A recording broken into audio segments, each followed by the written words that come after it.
Hello everybody, Matthew Turner, Roar of the Lions UK, a little bit of preamble for you before we kick off the show. Today we're talking Lions free agency offense, so we're looking at who's going out, who might come in, what our needs are, all that sort of stuff. Hope you've had a great weekend. Let's have a chat.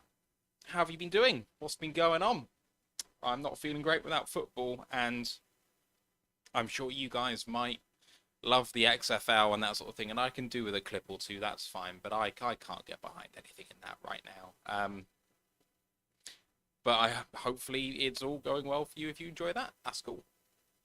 I have been hard at work in the last 20 minutes or so on the soundboard, and I'm going to make sure that whoever is in this chat with me, I think it's Ant, can hear me, so give me a second.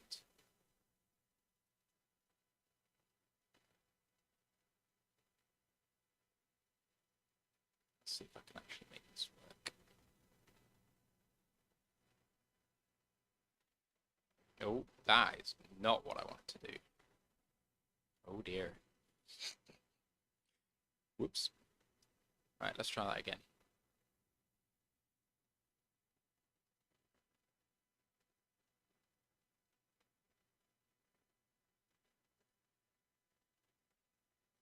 Maybe that'll work. Okay. What up, Chrome?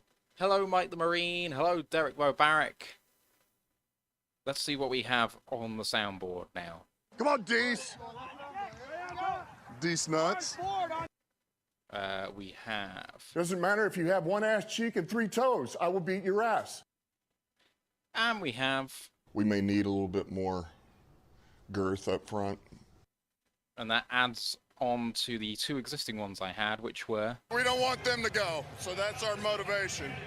And... First swag Kazakage, leader of the hidden village of the Den. If you guys have any more suggestions for soundboard items you like, just because you like, doesn't have to be Detroit related at all. So I know that on the Draft Network show, they have a lot of, I can take it, I'm a man, I'm 40, and stuff like that. And I'm very happy to entertain suggestions. Ken says that was a different blue screen. Hi, sup. Yes, it was. My bad. My bad. Hope you're doing well, Ken. I have had a lovely weekend. Went out for an Indian with my girlfriend's folks on Saturday, which was really nice. And then yesterday, I spent pretty much the entire day working on a 4-minute video, which will be premiering after this show, which is on Bijan Robinson. It may or may not surprise you to know that I am probably the least creative person here, and yet it's me doing the producing of this thing. I can do the mechanics of it, the cuts and the uploading and all that stuff. In terms of like making something look pretty and actually doing some proper cutting and editing and stuff, that's kind of difficult. So we've got some people coming in. Hey. What's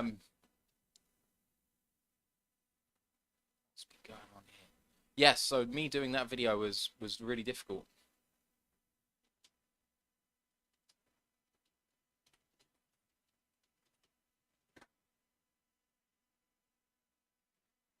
Looks like we had some problems with entry into the Zoom here, so bear with me a sec. We're all dogs. Yeah. Ken, that's a great shout, my man. That's going on the list.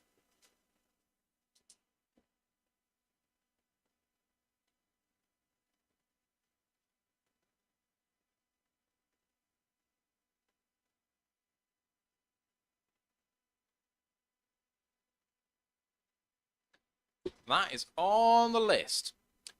Drew, it's not a piece on why they should take Bijan. It's just a piece on Bijan. I think if you don't think he'll fit the Lions, then I think that would be strange, because I think he's very diverse as a prospect. But it's just about him as a prospect. And much like Devon Witherspoon, it's how would he fit here, but it's not we should take him. So anyway, so Ant, you were definitely in the Zoom? Because I pressed accept and it came up saying 2 participants, but for some reason it must have like kicked you out or something. No, it's had me waiting for 15 minutes. Must have just screwed up somehow. You must have missed then the fact that we have some new soundboard things. Possibly. Come on, Dees. Dees nuts. Yeah, we got some new ones. Doesn't Very matter good. if you have 1 ass cheek and 3 toes. I will beat your ass. That one has been heard a lot, but I thought I'd get it in there anyway. And this We one, may need a little bit more girth up front. I'm canvassing for people to give me some more suggestions. It doesn't have to be Detroit related, but I want to get a very full soundboard of stuff because I think that would be really cool. It would be fun.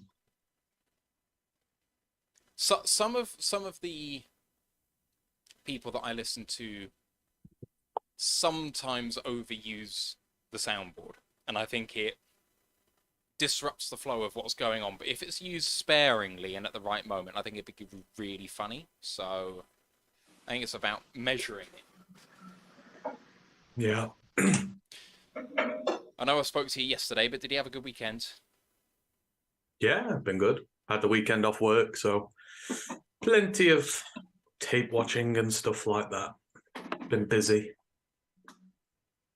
I spent the weekend either doing my video, as you know, or watching Brian Brzee. Yeah. Been watching Arkansas Pine Bluff. Pine Bluff? Pine Bluff, yeah, it's a team. Is it? Yeah, Oh, okay. yeah. I'll take Don't your word for it. don't say I don't have dedication to my craft. Are they like a... They're HBCU. Ah, okay. I was about to say they're like a group of 5, but no. Okay. No, they're not. Mike the Marine agrees with me on the soundboard. He said it's all about timing. And Brian Shook says Jim Mora saying playoffs would get some use. Yeah, I love that soundbite. Playoffs? How you doing, Ryan? Yeah, I'm all right. How are you guys? Yeah, not too bad. Sounded a bit uncertain. Well, Bradford are dog shit. They're dog shit and they're still top 6, right? Oh no, we're joint 8th, but we shouldn't be there. We're total frauds. I'm going to Doncaster this weekend, expecting to get absolutely knobbed. But I'm hoping to be pissed. I'm hoping to be blind drunk that I don't care. I don't really care what the score is going to be. Could be worse. You could be 4th in total frauds, like we are. It's just, yeah. It could be worse. It's not fun at the minute. So you could be worse. You could be Oval. Or Birmingham. Well, yeah, but Birmingham will be all right. I just don't think anything's going to happen with that. Just don't feel like they're going to relegate them. They might, but we'll see. Brandon Kerr says, and welcome to watching the film down my part of the world, southern Missouri, northern Arkansas area. Well, I watch a lot of Arkansas football. Just usually the SEC Arkansas. The Razorbacks. Not not the really tidy schools, but it's enjoyable. It's enjoyable. If you guys don't already subscribe to Eric Schlitt's Patreon in the chat, if you don't subscribe to his Patreon, I'm probably going to share the big board that I made in our Discord channel. So if you're not already a part of that, then go and head over there. And at some point, I'll release my workings on that. Although I might have to take out all of my Scout Report links because, well, they're very amateur. Mike says, do any of you guys have Detroit Lions jerseys and which ones? And you've got Staff, haven't you? I've got the white Stafford one. Ryan, what have you got in the locker? I've got the old 2009 Reebok Stafford. I hate new jerseys. They're all awful. I think they're just poorly made. I hate anything Nike. I think they're all awful. Signed jerseys, I've got Swift, Reggie Bush, Barry Sanders. That's it. I don't collect jerseys. I don't like modern players because they all leave. I don't buy any of them that's currently on the Lions. I'm holding on till the sick new black jerseys, which we're totally getting come out. Then I'm buying another. So I have a Stafford jersey from the early 2010s. I've got a Slay jersey from just after that, a white Swift jersey, and a pajama top, silver grey Golladay jersey, and then I have a black, like, special edition Barry Sanders jersey, the sick looking jersey, but I can't remember what the name of the actual branding is for it. Brandon Care asked, do you guys catch any of the XFL games, or are they not interesting to you? I find the XFL interesting in terms of how it's different, but not actually to watch it, personally. Watched it. The rules are interesting. The standard is horrible. It's a lot of watch. I don't know why in the XFL they don't get like up and coming quarterbacks rather than the washed out ones like Paxton Lynch, who was stealing a living at this point. You know, if you're going to do it and you want to make it enjoyable, use it as a platform, because there is a ton of talent that misses out on the draft and has to go to the CFL, you know, the USFL. You know, make it somewhere where you can develop talent. And, you know, some of these guys start getting picked up by NFL rosters, a la kind of some of the USFL guys did last year. It'll legitimize the competition a lot more. So I don't know why you don't do it. Just having has-beens in. Absolute dog shit. It's one of the worst QBs I've seen. Yeah, it is. And that's why I watch it. I do watch bits, but this is draft year now. So this is tape watch. I don't really have time to watch football now. So not really. I like the big break between the Super Bowl and the start of the season. Allows me to refresh my batteries a bit. So no, not too fussed. Josh Gordon's only there because it's a paycheck and he's in Seattle. He can smoke as much weed as he wants. He was never going to go to another team where it's not legal to get high. They don't give a shit what he does there because he's their star man. Caught a touchdown already. And that was the Patrick Mahomes style shuffle pass that I saw it being hyped up on Twitter, and it's like, that didn't look anything like Patrick Mahomes. But the same Patrick Mahomes, Ben DiNucci, that also fumbled the ball at the goal line with 40 seconds left to win the game. Oh. Fucking fraud. Oh, I love it. I love it so much. Right. Micro Mike in the chat says, back from COVID. Woo! Mike. Yeah. I knew you'd kick its ass. Come on, Dees. Dees nuts. I just fancied it. Mike. Don't overuse that one, because that is a sacred one. Don't overuse that. Okay. These nuts jokes are serious jokes and need implementing at the right time. They do. They do. This is why I need a very varied soundboard so that I have plenty to choose from for appropriate situations. Can you hear any echoes from my side? Because obviously I'm sharing my sounds. Is there any problems on your ends? Nope. Not anymore. There was to start with, but it's gone. Cool. Brandon Kerr says, and the transparency of them getting the calls right with Dean Blandino. Yeah. Yes, I do like some of the rules, though. They are quite cool. 4th and 15 is quite interesting. I think you do need to increase that just a little bit. I think it needs to be 4th and 20, maybe something like that. 15 feels too easy. Especially if you're wanting something like that in the NFL and you've got a gunslinger behind you, but you've got to kind of put them behind the sticks quite a bit. So I think the 4th and 15 was already offered to the NFL last year, and I think it was unanimously rejected. I like the 3-point conversion. It kind of opens up the playbook again at 10 yards out. And I'm not gonna lie, I hate like their kickoffs and punts, like just for pussies. Where's the contact? They play it like little bitches, 5-10 yards apart. Take out the collisions. Like they need to grow a pair. It's some soft ass shit, that special teams. Mike the Marine asks, if the Lions play in Germany, are you going? How long of a drive is it? So a drive to Berlin. Is it in Berlin? No, it's not in Berlin. It's in Frankfurt. Frankfurt, we can all play Frankfurt. So Frankfurt, you would normally fly from here for sure. A drive might be, I'm going to say, 12 hours? It depends how quick you're going. I mean, it's easier to get the boat, in fairness, and then drive down. Yeah. Quicker to just get the boat rather than go down and across. So you just get the ferry, 2 hours, doing a bit maybe, and then drive a few more. I'm going to try and get tickets. If I can't get tickets, I might go anywhere. But I've been at Frankfurt, and honestly, it's so boring. It's fuck all there. I thought. I wish we had Berlin or Munich. It's an underwhelming city. It'll be played at Eintracht Frankfurt Stadium. I know that because the GFL plays their championship game there. So I've been there. But yeah, it's a cheap, convenient city to get to. The question about whether we're going or not, there was 1 million people trying for the 60,000 tickets for the first game in the most recent season. The chance of us getting tickets, therefore, is about 5 or 6% per person.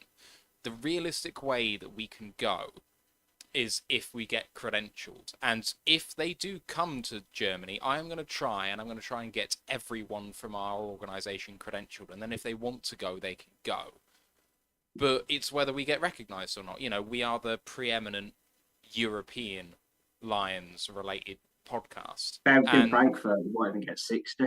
The stadium only holds about 45. Yeah. Not a big stadium. It's going to be even harder in Frankfurt. Yeah. You kind of got to hope everyone wants to go for the other one. But I've signed up for the alerts. I've signed up for the pre-order, the pre-thing where you get chosen at random. So. Like the same with the Navy Notre Dame game, getting those tickets is going to be now on impossible, but I'm going to try regardless. So we're going to try to get there one way or the other, but it's going to be really tough for us. It depends whether the NFL Germany recognise us as legitimate media, because wouldn't blame them if they didn't. I wouldn't blame them if they didn't. I think our odds are incredibly slim, but we can try. That's why we have the British charm on our side. Might have to ask for some help on Twitter. Go far in Germany. But British charm don't work in Germany. They don't like us. No, they don't. Yes, they do. Not my experience about in Germany is that they bloody love us. I love going, but when I went to Hamburg, they were obsessed with, so this is when I was 15, so it was 17 years ago, but utterly obsessed with the fact that I was there and I was English and I actually wanted to go there. I'm sure it's changed, but anyway. Frank Lampard's non-goals happened since then. Relationships all. Yeah, they owe us. They owe us for that. That's another reason for us to dislike them and not the other way round. They just don't have a problem exactly. with us. We'll forgive that transgression if they're nice to us when we go over. So Indeed. Bobo Land says hello from Melbourne, Florida. Brandon Kerr says side question from you guys actually driving into Europe with a switch over to the other side of the road. Even though you have right-hand drive, does it bother you, or do you have licenses to drive? Licenses are work in Europe. I've driven in America, so that's not a big problem going right to left for me. Have you guys driven on the wrong side of the road? Iceland, you have to. I go there every year. I'm very adept at driving on the other side of the road. The wrong side, but we all have to make sacrifices. Right. Shall we get this on the road? Aye. All right. Recording in progress. Welcome to another edition of the Royal Alliance UK podcast, episode 180.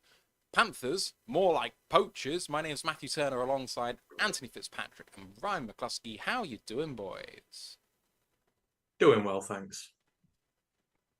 Yep, good, thank you. Good.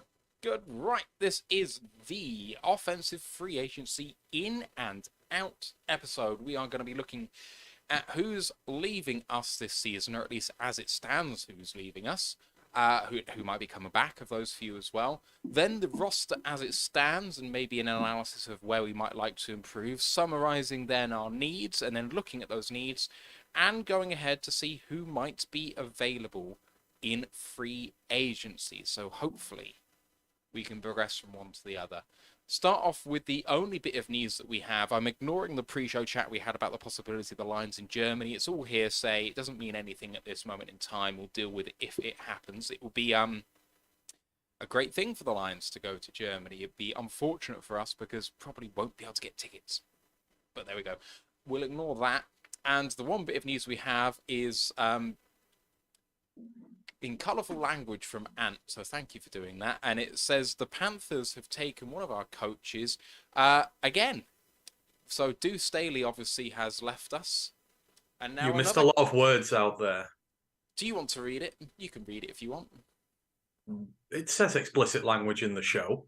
Yes, it does. Okay, right. You Oh want no! to... In fact, no. Let's not. I could do it. Let's just say there's a lot of colourful adjectives to describe what the Panthers have been doing in their coaching search regarding us. I mean, let's not beat around the bush here. So this is about Todd Wash. He's taken a sideways move as defensive line coach of the Lions, the defensive line coach of the Panthers. And Ant wanted to say this about it when he heard about the needs. The bastard No, I Panthers have didn't. been No, I bastards, didn't. and taking another of our bastard coaches in that bastardized division is a real bastard for the Lions. So, I hope you're bastarding happy, Ant. That's how I felt. I felt hurt and betrayed, and It's the first time I've heard a bit of news to do with the coaches that worries me a little bit, because there doesn't seem to be any rhyme or reason to this. Why the sideways move here? I mean, maybe Carolina up front are slightly better than we are. It's marginal, so I don't think he's walking into a better situation. Do you think he was looking at it thinking, I can get promoted from here? Because it's a new organisation with a new DC, a new head coach. I don't think he's going to be better off getting promoted that way. I'm only left thinking it must be personal reasons, but personal reasons on his side or on a falling out or what? I mean, I don't know, guys, but I don't see any way that it can be a good thing for the Lions. So what I've read into it, we follow Dave, who's a big Panthers fan. He seems to be insinuating that Tepper's throwing around a lot of money when it comes to these coaching hires. Because, I mean, look at the staff they're getting. They're getting some really good staff there. Obviously, they've paid out highly to get Reich at head coach, and they've brought in some bona fide names to go there as well. So I just wonder if it's fiscal more than anything else, because he has a lot of young pieces to work with here in Detroit, and things were just starting to flourish. You got second overall pick last year. Odds are you could well have been getting another guy at 6 this year. Who knows? The speculation's there, but a lot of young, promising guys, in a group where, Detroit rewards those who stay, and the opportunity might be there. Aaron Glenn might be gone this time next year. Who knows? There's going to be a spot at defensive coordinator. If he has another good year, he gets that. So I'm more inclined to believe what Dave says, and that Tepper's throwing a bit of money around, and they were able to offer him a raise that we just really couldn't match. If it's anything other than personal issues, then screw Todd Wash. I don't want you here. We've invested in him heavily. We brought in Benito Jones. We brought in Isaiah Buggs, Justin Houston, Ian Hutchinson. We invested in the guy. We gave him lots of talent to work with. And for the first 7 weeks of the year, we were calling for his head because the D line was shit. It wasn't clicking. So if he's gone for more money, then so be it. Like I say, I'll happily cast him aside. I don't want anyone here who doesn't want to be here. And for me, that also goes for Scotty Montgomery. I don't appreciate you interviewing for Joe 5 days after you're given a job. So he's already on a bad note with me. Like I said, I don't care for that guy either, even if he stayed. Don't take a job somewhere else if you're then interested in positions elsewhere. Just stay on the available market. So, yeah, they've rubbed me up the wrong way, some coaches, in the last week or two. I mean, I just don't care about that whatsoever. If someone gets hired and then a better opportunity comes around, you do you. And if you get it, fine, great. And if you don't, whatever. Like, it doesn't make any difference to me. So I just joined my job 3 months ago, and they offered me X amount of money. And if someone came along a week afterwards and says, well, here's a job on the table and I'll offer you 2X, am I going to show loyalty to the person I've been with for a week? No. Hell no. Like, I get that it's a bit more emotive and it's a football team, not a professional job. But, like... Keep looking. It's disrespectful to Lions. It's messing them around as well. Like I said, if he'd have taken that job, he'd have made the Lions like fools. See, I'm inclined to agree. The Lions very loyal towards their staff. And, this is a good place for you to come and increase your stock. Most coaches leave here better or are progressing better than they were when they got here. So, especially for Montgomery, who's, still newer in these roles, just trying to make that bridge up to OC really quickly. It's just like, come on. Probably knew you weren't getting it anyhow, but, come here, do your work here, and you'll get your promotion eventually, whether it be here or elsewhere. But come in and do your good body of work first. So, it's a shame with Wash. I just begun to like him as well, but I don't know. It depends. The Lions, we seem to draft our coach. Well, just seem to draft. We seem to recruit our coaches fairly well. So I'm interested to see which direction they go. I'm still not above them. Not Michael Brockers. Convincing Indamakong to retire and come here and do it. I would absolutely freaking love that. He's 36. He's out of contract. Is he going to get another deal? Maybe, but it'll be vet min. It'll not be much. He'll not be earning much less as a coach. So, it'd be nice to get him back. And certainly like our interior guys learning off a guy like him. And, he fits the mold. If he wants a future career in coaching, then this would be the place to come and do it. So we'll just have to wait and see. In terms of a replacement for him, our own Ash Soden in our Discord channel suggested a few names that potentially I want to throw at you. Eric Washington was the first he mentioned, who is a senior defensive assistant and defensive lines coach for the Bills. And I mean, they're a pretty dominant front four. The other few names he had on there, one's already been poached, so I won't mention that guy. Chris Kukrek. I can't say that name. Kukrek? I don't know. 7th round pick in 2001. He is a defensive line coach of the 49ers. Then we have Terry Bratton of the Kansas City Chiefs, who's an assistant defensive line coach there. And Aaron White-Cotton is a similar role, defensive line coach at the New York Jets. So those are a few of the names that he threw out there. Any thoughts on those guys? Sure. See, I'd not just be scouting them. I'd be looking through college as well. I'd be looking to see if there's any good D-line coordinators, D-line coaches in there, or defensive coordinators who want to make the jump up as well. So no, it's gonna be intriguing, but I don't. I'm not. Positional coaches is very hard unless you're a really big student of the game and you really keep an eye on this. I wouldn't really know, but there are a few from college I'd take. Brandon reliably informs me that it said Kucherek, so thank you for that. Yeah, I have no real thoughts on these guys. Ryan, any thoughts on these guys? If you have a four-man front, I'm fine with you. I don't want anyone coming in that's going to tweak stuff because we just know that don't work. So someone that's going to come in and make minimal changes. But for me, ideally, promote internally. Is anyone that can do the job already? That just seems easier.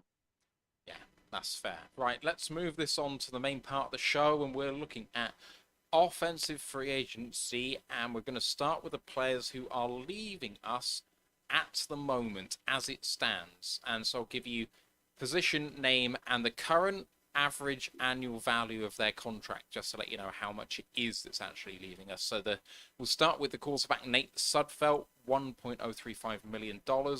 Two running backs, one's Justin Jackson for the same amount of money as Nate, and Jamal Williams with $3 million average per year. Two wide receivers, one's DJ Chark, 1 year, $10 million he had, and Trinity Benson is a restricted free agent, $660,000 he was paid last year. Brock Wright is there. He was also paid $660,000. He's an exclusive rights free agent. Two guards, Evan Brown, $2.025 million, and Tommy Kramer is an exclusive rights free agent. That's $660K therefore.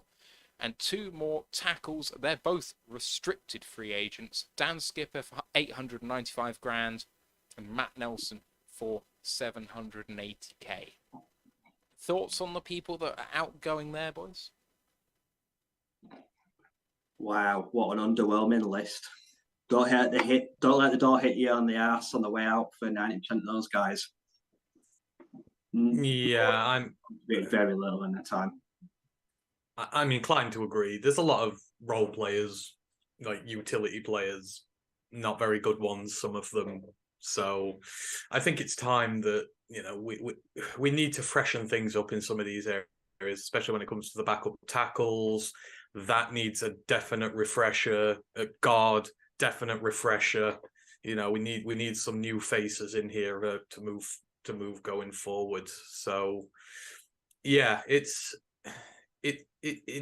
offensively there are a few there who might want to stay, but for the most part it's sayonara.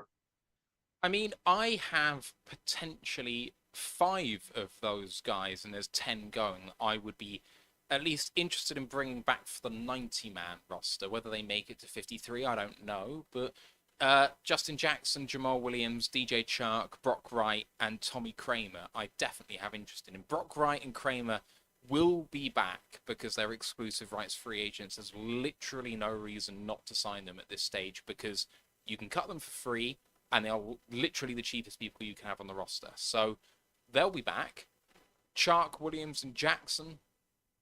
I think I'm not indifferent. I would like them all to come back, actually. But I'm also not so beholden to any of them that I'd be gutted if they don't. I know that Jamal evokes a lot of feeling from the fans, but I'm kind of with Ryan on him in terms of, like, if he comes back cheaply, that's great. But yeah, you broke Barry's record, but half of them were from 1 yard out. And the biggest asset you have is you're a fun guy. It's a little disingenuous. Jamal Williams is the. If Jamal Williams didn't have a good personality and wasn't so likable, no one would want him back. You give him this O line, you give him all them touches in the red zone. Adrian Peterson, like 2 years ago, punched him in at the goal line. Anyone can follow a block and punch in 13 touchdowns to the 1 yard line. So yeah, it was a unit that broke Barry's record, and I love him. But everything else between like the tackles and 20s, he's really average. And unless he takes a cut or the team works the deal, I am replacing him. And I know I can't replace what he does in the locker room or what he does on the field, but this is a business. You've got to go with your head and not with your heart. And I love Jamal. Like I say, I'm happy for him to stay, but the numbers have got to work. I can't just commit to giving him money because of what he accomplished last year. Yeah. Like I say, if it works for both of us, I'm happy for him to stay.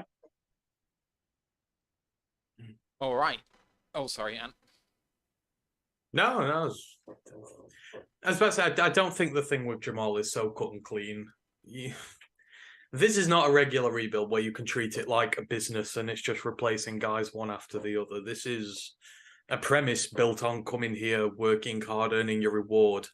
And in guys like his case, it's the same with Jared Goff.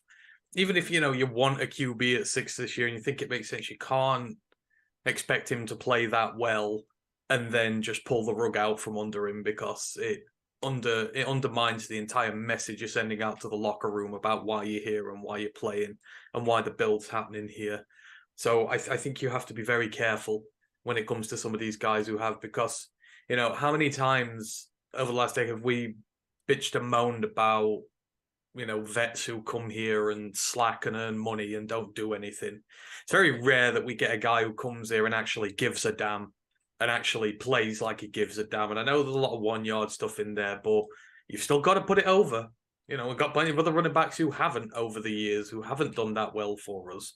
And he's picked up the slack while DeAndre's been dropping the ball all the time. He's come in and played well. So you've got to be careful. I do agree the money to a degree is an issue, but even if you feel it is just a tad little bit too much, he is a guy who is going to be a locker room leader and leads the mentality here. I want a guy like that in the locker room. I think it adds value to a team. And I think it's very dangerous to start getting rid of those guys because we could just as easily bring someone in who's just coming here for a paycheck and doesn't give a toss. It's easier to get weaker than it is stronger. So I think you've got to be very careful when it comes to Jamal. I think unless it's extortionate money he's asking for, which is fine, let him go and get his bag. He's earned it. I don't think he will. And he doesn't strike me as that type of guy. So I think he'll stay. I think he'll stay on decent money for the both of them, for him and for us. All right, I'm going to run down the roster. I have put down an S against who I think is going to be the starter, and I'll read them out to you. If there's any debate on who the potential starters on the team right now are, then let me know, because I'm not precious about this stuff. It's probably not right, but, you know. For instance, I don't have Khalif Raymond as a starter when I probably should, but, you know, never mind. We'll get there. We'll get there. Right. Only quarterback on the roster at the moment is Jared Goff, so I guess we have to give him the nod. Running backs, there are 3. DeAndre Swift is the starter. Jermar Jefferson, running back 2. Greg Bell, running back 3. Jason Kabinda is the sole fullback. Wide receivers, Jameson Williams, Josh Reynolds, Amon-Ra St. Brown starters, backed up by Khalif Raymond, Quintez Cephas, Tom Kennedy, Maurice Alexander, and Stanley Berryhill. I gave Reynolds the nod as I felt like his body type fit the X role a bit more than Raymond did, but whatever. Tight end, James Mitchell the starter, Derek Dees behind him. Come on, Dees. Dees nuts. That was appropriate. Centre is Frank Ragnow, the only one on the roster. Guards starters are Halapulavati Vaitai and Jonah Jackson, backed up by Logan Stenberg and Coyote Awasika. Beg your pardon. And tackles, Taylor Decker, Penei Sewell, starters, backed up by Obina Eze, and somehow he's still here, Darren Paolo. 24 total players on offense so far. We need to get to 90 total on the entire roster. Obviously getting down to 53 again later. Any thoughts on the starters that I have in there first of all, and then any kind of glaring holes and weaknesses in depth or starters, boys? Be honest, there's glaring holes all over when it comes to depth. No, there's a lot of holes that need to be filled going forward. So, you know, I think no position is infallible at all. You know, everywhere can do with an upgrade, and that's usually the case most of the time, especially at depth spots. You know, starters you look at and you think, yeah, that's not actually too bad. Then you know, roll out the list of depth and you're like, oh Jesus, this would struggle to be a CFL team in some cases. So yeah, a lot of work needs to be done. Yeah, like the O-line, an elite O-line, but the backups and the people that come in relief. Basically, the backups to be an XFL O-line, and the XFL O-line play is absolutely dreadful. That's probably where Darren Paolo belongs, if I'm being totally honest. And then, like I said, running back, like no discredit to Jermar Jefferson. Are we ever going to see him? Is he ever going to do anything here? Probably not, no. Probably not keeping him. Greg Bell is unfortunate because he had that bad injury, but even like, I'm probably not bringing back Craig Reynolds. Like I say, that running back room is absolutely dire. Like I say, DeAndre Swift is built like a 16-year-old boy, and he's about as fragile as one. He's like an origami running back. So everyone behind Jamal, it needs a total revamp, I think. Receivers not so bad. I just realised one of the chat said, where's Craig Reynolds? And he was not included on our roster per spot rack. And I don't really know why, because he's definitely on the roster this year, isn't he? He was signed on a... Oh no, he's a UFA. My bad. He's a unrestricted free agent. So I need to put him on the list as well. Beg your pardon. We've no one signed through 2024 at the minute. So running back room needs a lot of work doing on there. And I know people keep saying, like, the Lions, oh, God, they don't draft a tight end. But can anyone here tell me they feel good about tight end room below Brock Wright? Because I do not. James Mitchell, great blocker, but I do not feel comfortable with that room at all. I like James. I think James is going to do well this year, but we need more depth in there. We need specifically a high-level blocker to come in and do his work there. So... yeah, I agree. It is a room that it needs depth. We can't just keep going with the same guys. We've got to get some specific in there. You know, because Mitchell's still recovering from his injury, still getting back to where he needs to be. But I think it's the case everywhere. I think guard, we need new guys. Tackles, we need new guys. Tight ends, we need new guys. Running backs, we need new guys. Quarterback, we need a new back. One of them. They're going to have to work very hard on the depth spots this year. And the thing with the offensive line that Ryan said, it's elite. And this is where, you know, I know people might not like it now, but this is where you have to start drafting offensive line again because, you know, you're going to be paying all 5 of these guys this time next year. you're going to be paying all 5 of these guys huge amounts of money. And we've got no one really outside of Eze, maybe Kramer. Depends on the back injury as to whether he's back, how bad that is. We've seen what it's done to Levi. We've got to start drafting the next bunch of guys now and getting them ready, because otherwise we could be in trouble very quickly on that offensive line. Yeah, I also, it's a shambles here, I beg your pardon. Shane Zylstra was also omitted as well. 825 grand he was paid. On running back, I agree, definitely needs someone there. Tight end, I'm happy rolling in with Wright and Mitchell. I want a tight end better than Dees to be number 3, and ideally he'd be a really good blocker. If you can find that, even with no rushing up, like passing upside, I don't really care. It's so deep in this draft at tight ends that if someone falls to me, I'm tempted to take them. But the problem is, if we took one of the elite, Musgrave, if we took Musgrave in the draft, what about this team, what about this offensive scheme makes you think that we're going to use them any better than Hawkinson? Which is why I think that if we do draft high end, it might be day 3. I don't think we'd be going any higher than that because it just doesn't fit with us. Unless it's Darnell Washington. Unless it's Washington. No, but it's all right saying the class is deep, but people like to say, oh, the corner class is deep. But your team has very specific needs for something. And yeah, there might be 30 guys in the draft who are really good. There might be 2 who fit your specific need. So if they're early and they're there, you take them there. It's not a case of, oh, you know what, screw it, I'll just get anyone because they're good. You've got to be careful and get someone specific. Mitchell's a day 3 pick, right? Is an undrafted free agent. You're going, oh yeah, let's just keep throwing day 3 picks in there and keep hoping they do well. You know, it doesn't always work. We've got lucky with these 2. I think Mitchell slipped and was much better than the draft said he would be. And right, we've done well with, but it's all about finding the right guys and getting them at the position they're going. It's not a case of just saying the class is deep, it doesn't matter. It really, really does. So we've seen what happens when we get the wrong ones. Maybe TJ scheme fit rise was just not right for us. Taking him at 7 was a mistake. But we thought, oh well, maybe there's not many around. Let's just get the one early. It's bad logic, bad thinking.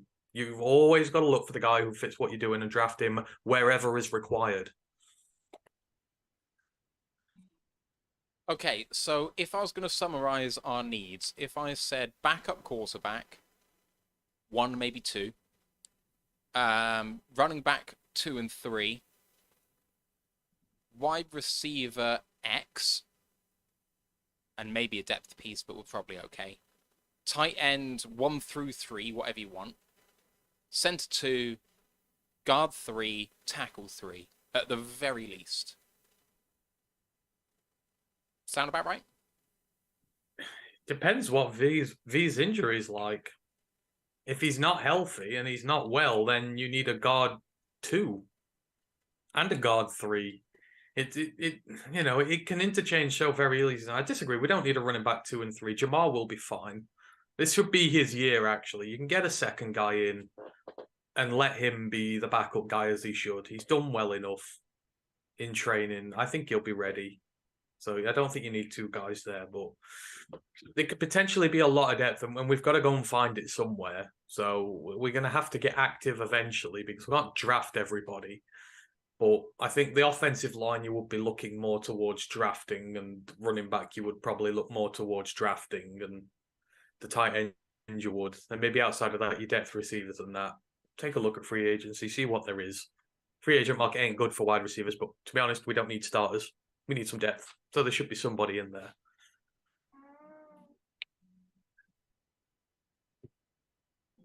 I agree. Like I say, for me, yeah, I'm drafting a running back. I'm drafting a guard.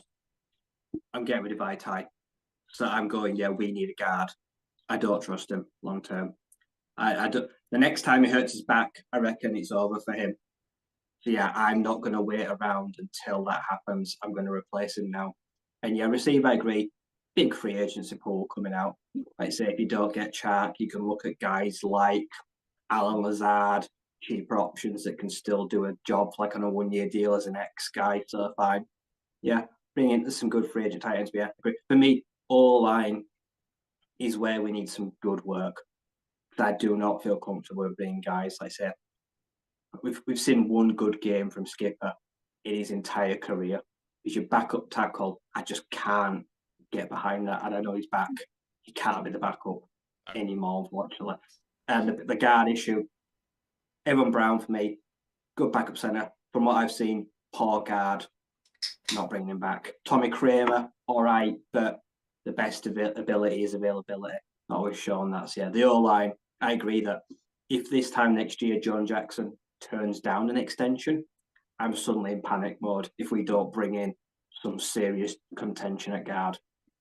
I think with Tommy Kramer, in terms of availability, that's fine, but you do get the opportunity to have 10 offensive linemen on your game day roster. And if he is going to be offensive lineman 10, and we just gamble that we'll give him enough time to get his injury worries behind him, I'm happy to do that if he's going to be paid 700 grand. Like, it's cheaper than any O-lineman 10 who's a vet out there. So I'm not going to let that stop me bringing him back. Skipper and Nelson can go for sure. But otherwise, I have no real argument on what. With Theta and Ezra, I'm not going to rule them out. KOD saw some playing time last year when brought him in from the Eagles. There could be some at there. I don't know. It was a bit of a bodge job on it, but yeah, I'm not going to write them guys off. They're perfect practice squad candidates, so they don't have to worry about the 90. So we'll bring in some project offensive linemen. See, I know a project that I think the Lions have neglected the area. And I think they need to start taking it seriously, the depth on the line, because when someone's injured, it affects us badly. And I mean badly. The drop-off is massive. So, and that is a result of having these peripheral guys around who get signed 7 or 8 times a year and come in and play a few snaps. And, oh, yeah, they're nice and they got on all right, but they're not your future. You ain't developing new prospects at the position. I think that's the thing. Outside of Penny, and he's going to be, we may as well basically call him a fully fledged pro by this point. I mean, he's still got to learn, but he's not exactly new through the pipeline. He's an established part there now. We got nobody outside of Eze really coming through in the development ranks, and he might take another year or two yet. And that is maybe as a swing tackle. I don't know with him, it might be left. You've got no other talent elsewhere that you've really invested in. Unless you keep Brown, but I don't know, it just feels too expensive. If Ragnar's going to stay healthy and play the way he did through a season with injuries anyhow, I don't know. I feel like they need to start taking it seriously now because they haven't been. So there has to be significant investment put in because these guys here just are not good enough, the backups. Right, so we've talked about the players going out, we've talked about the current rostering, we've identified our needs. We're going to go on in a second to just talk about the available players, or the players apparently are becoming available. Of course, some of them might get re-signed between now and the start of free agency, which is just 3.5 weeks away. Legal tampering starts on the 13th of March, and the actual free agency period proper starts on the 15th of March, so not too far away. I did remember that I actually forgot to just do any preamble whatsoever, and I'm not going to go through it all, but I just want to highlight your college show coming up, because I mean, I know you're doing some good stuff this coming Wednesday, but you've got an exciting show coming up very shortly as well. Yeah, so it's going to be a week on Friday, out of our usual way, but we've got some guests coming on with us and we've had to work around their schedules as well. So we're finally getting round to doing our HBCU show. So that's the Historically Black College and Universities football scene. We did a show last year. Couldn't really do it a lot of justice because it's so hard to get information on it over here. So we've been out and recruited 2 great guests. We've got Dave from Panthers Nation podcast coming back on. If you watched during the season, he was our Panthers guest on there. We'll love him to bits. And then we've got another guy coming on who contributes from a Twitter page called HBCU Nightly, which is really, really good. These guys know their thing with the prospects there. So those 2 are going to be coming on. We're going to be having a big, long chat about HBCU footballing prospects for this draft coming up. There's some really exciting players. I've been doing the tape watching myself today. We got James Houston last year at the HBCUs. One's already won a Super Bowl from last year, Joshua Williams. A lot of talent to be had. So that's coming a week on Friday. So do tune in for that. If you have any questions for those guys, anything at all about it, they will be able to answer it. So let us know. Yeah, it's going to be a really exciting show, and I can't wait to listen to it, to be honest. It's going to be a really cracking one. the other bits of preamble, I mean, liking and subbing and all that good stuff. Feedback form and tip jar below.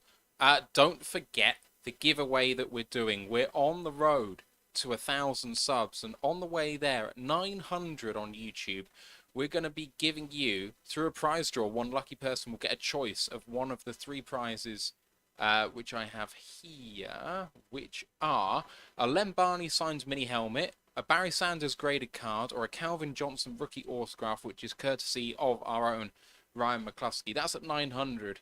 And at 1,000 subs, we're going to be having a mega prize. Again, it will be a choice. Won't reveal that until we get beyond 900, just to get some interest there. But if you're not subbed to the show already, we're not going to be able to get past that milestone. So we're currently at 858 subscribers. Need another 42 to get to that milestone and unlock that giveaway. So please do sub if you haven't already.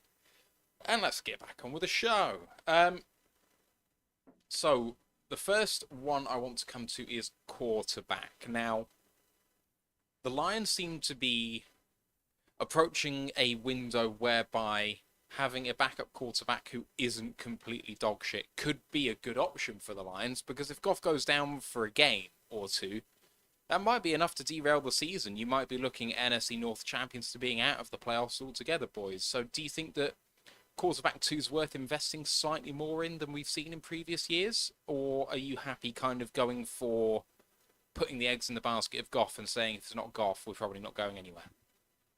The free agency class for quarterbacks is doggers. Just a group of journeymen and has-beens, and no one who's going to make this team any better than Goff does it. So, quite frankly, no.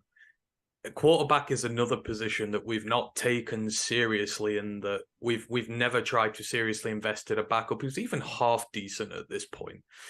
At this point, just go and draft a guy and at least get him in your system, get him learning your scheme. You can mold him from new, and you're giving someone an opportunity who's not had one before. I'm not in with these journeymen, and that Sudfeld did very little. Cost us $1 million or whatever it was. Just go out and draft a guy late who's got some talent there. Just let him develop nice and safely. And if you need him, you need him. But no, this free agency class is doggers, and I won't be paying any of them more than vet min at most. Not a single one of them.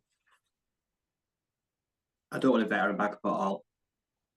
I'm happy to roll with Goff and either a high draft pick or a medium draft pick. Like I said, whether Goff knows that's his future replacement or not, don't bother me. If Goff goes down and the team goes downhill, so be it. But I'm not throwing cap space when we've got so many holes elsewhere at a veteran QB. Because I've just looked at the other side they did last season. It didn't really do anything. Like the Rams could have rolled with Wolford or someone like that. But no, they spent like $1.5 million on Baker Mayfield. For what? What did it really gain them? It didn't gain them anything, did it? Like I said, all it did was hurt our draft stock. It didn't save their flurries in any way. So, and for me, that's just money that could be spent further. So if Sudfeld comes back on vet minimum, I don't really care. But I'm bringing a rookie in, someone that can actually come in, that's not got any bad flaws, has not got a chip on the shoulder or any bad habits. Someone that we can mold, because in the next year or two, we're going to have to seriously discuss Jared's long-term future of the team. So we could do with potentially having someone there that could be the torchbearer. Let me just run down the list of quarterbacks, at least for the benefit of the listeners, and then I'll give my take, perhaps. Notable names that I've picked out here include Mayfield, Darnold, Bridgewater, Keenum, Rudolph, Brissett, Dalton, White, Heineke, Locke, and Minshew. I'm open to a veteran quarterback. It really depends how much. You had Gardner Minshew in Philadelphia, take meaningful reps, always looked reasonably good throughout his career. He was paid just shy of $700,000 last year. If Minshew came for $1.5 million, no one is going to be clamoring for him to start. he was in Philadelphia, no one was clamoring for him to start. And I know that him and Lawrence was a bit weird, and then before that, he did quite well in Jacksonville. But I think that would be a low-risk way of potentially continuing to get wins if Goff did go down. I know that John Wolford is actually available now as one. I didn't mention him. There's a couple other names that I might be interested in entertaining if they were available for cheap. Locke is a weird one because, I mean, strangely, I think his style of play might suit us a little bit. Mike White certainly has the will to win more than perhaps anyone on that list, but I don't know whether he'd be available on the cheap, considering how well he has played in some parts of his career so far.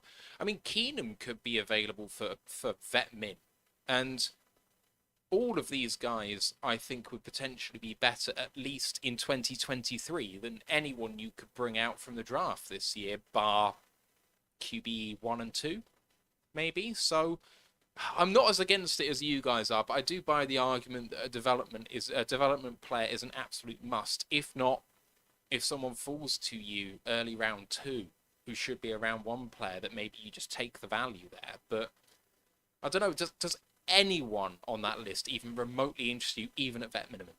Who's the guy you like most from that list?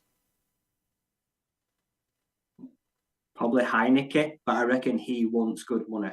He is not taking vet minimum anywhere because he thinks he could be a starter. He won't be a backup. But Drew Lock, I don't think Drew Lock offers me any. Dorian Thompson Robinson in the 5th round. I said, as a project dual threat young guy, I don't think Drew offers anything better than that. Is it? Half of those guys there, I understand if we're trying to, like, say, win the NFC title, and if it gets like Goff missing one game, we have to have someone that can come in and get the job done. I just don't think we're there yet, so we need to spend that money on the backup. If we were stronger on defense and I thought we could get 14, 15 wins, yes, I probably would be like, we need a backup that can come in and get the job done there and then. But I love Minshew Mania, but I've always thought the hype has just, he's never lived up to the hype. He comes in for vet min. From whenever I've seen him, he's always underwhelmed me. But I could understand that for like $900,000. I could live with that.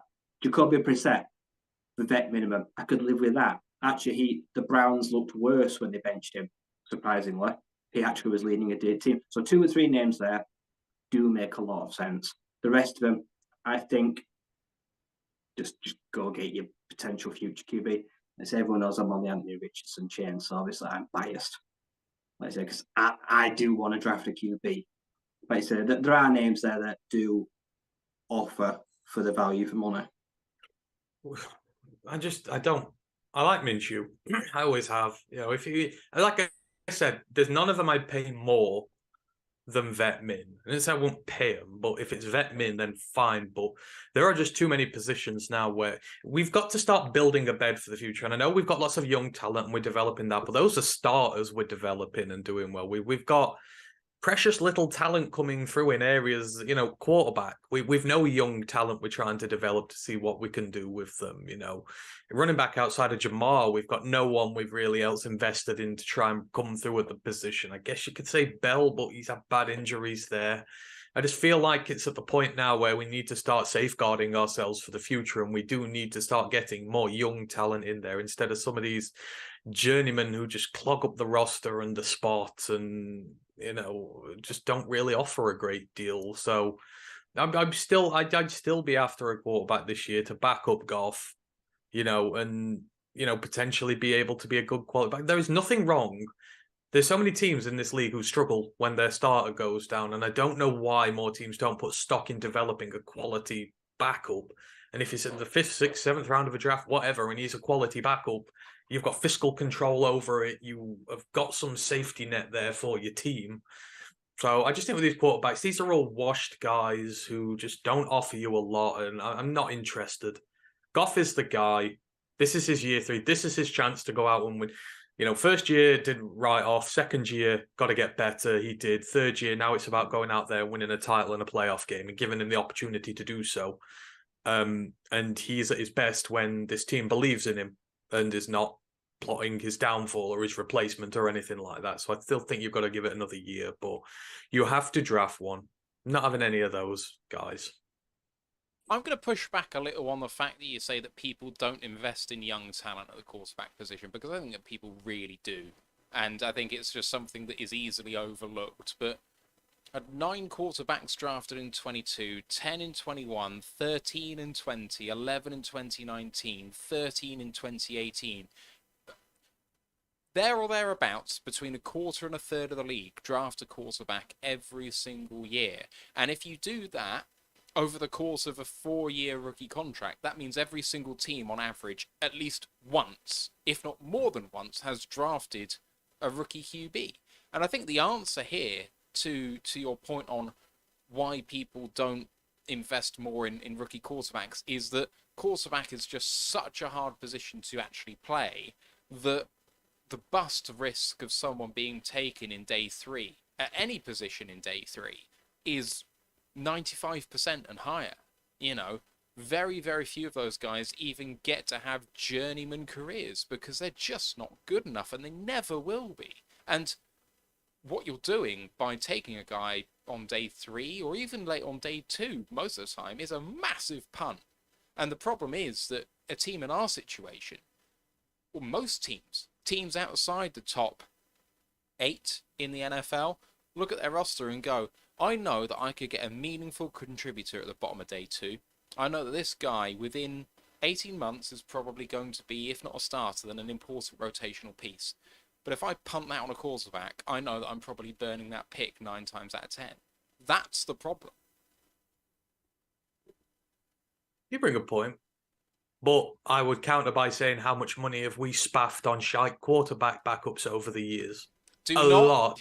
Do not use the Lions' previous failures and previous regimes to justify future burning of picks. Well, hang on. Even this regime has spent money on Boyle, who was no good. It's kept hiring Blau, no good. It's this regime has not done anything more than previous regimes to really, truly have a go at sorting the position out, whether it be, I mean, we said this time last year, we were talking about Minshew as a backup for Goff or something. Like, you could have gone out and spent a bit of money and put in a serious backup for Goff if you needed to. They didn't.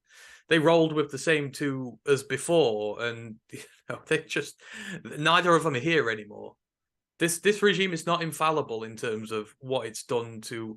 I mean, what have we got at quarterback right now? This is 3rd year so far, and I know we've not had the 3rd draft, but right now we got nothing.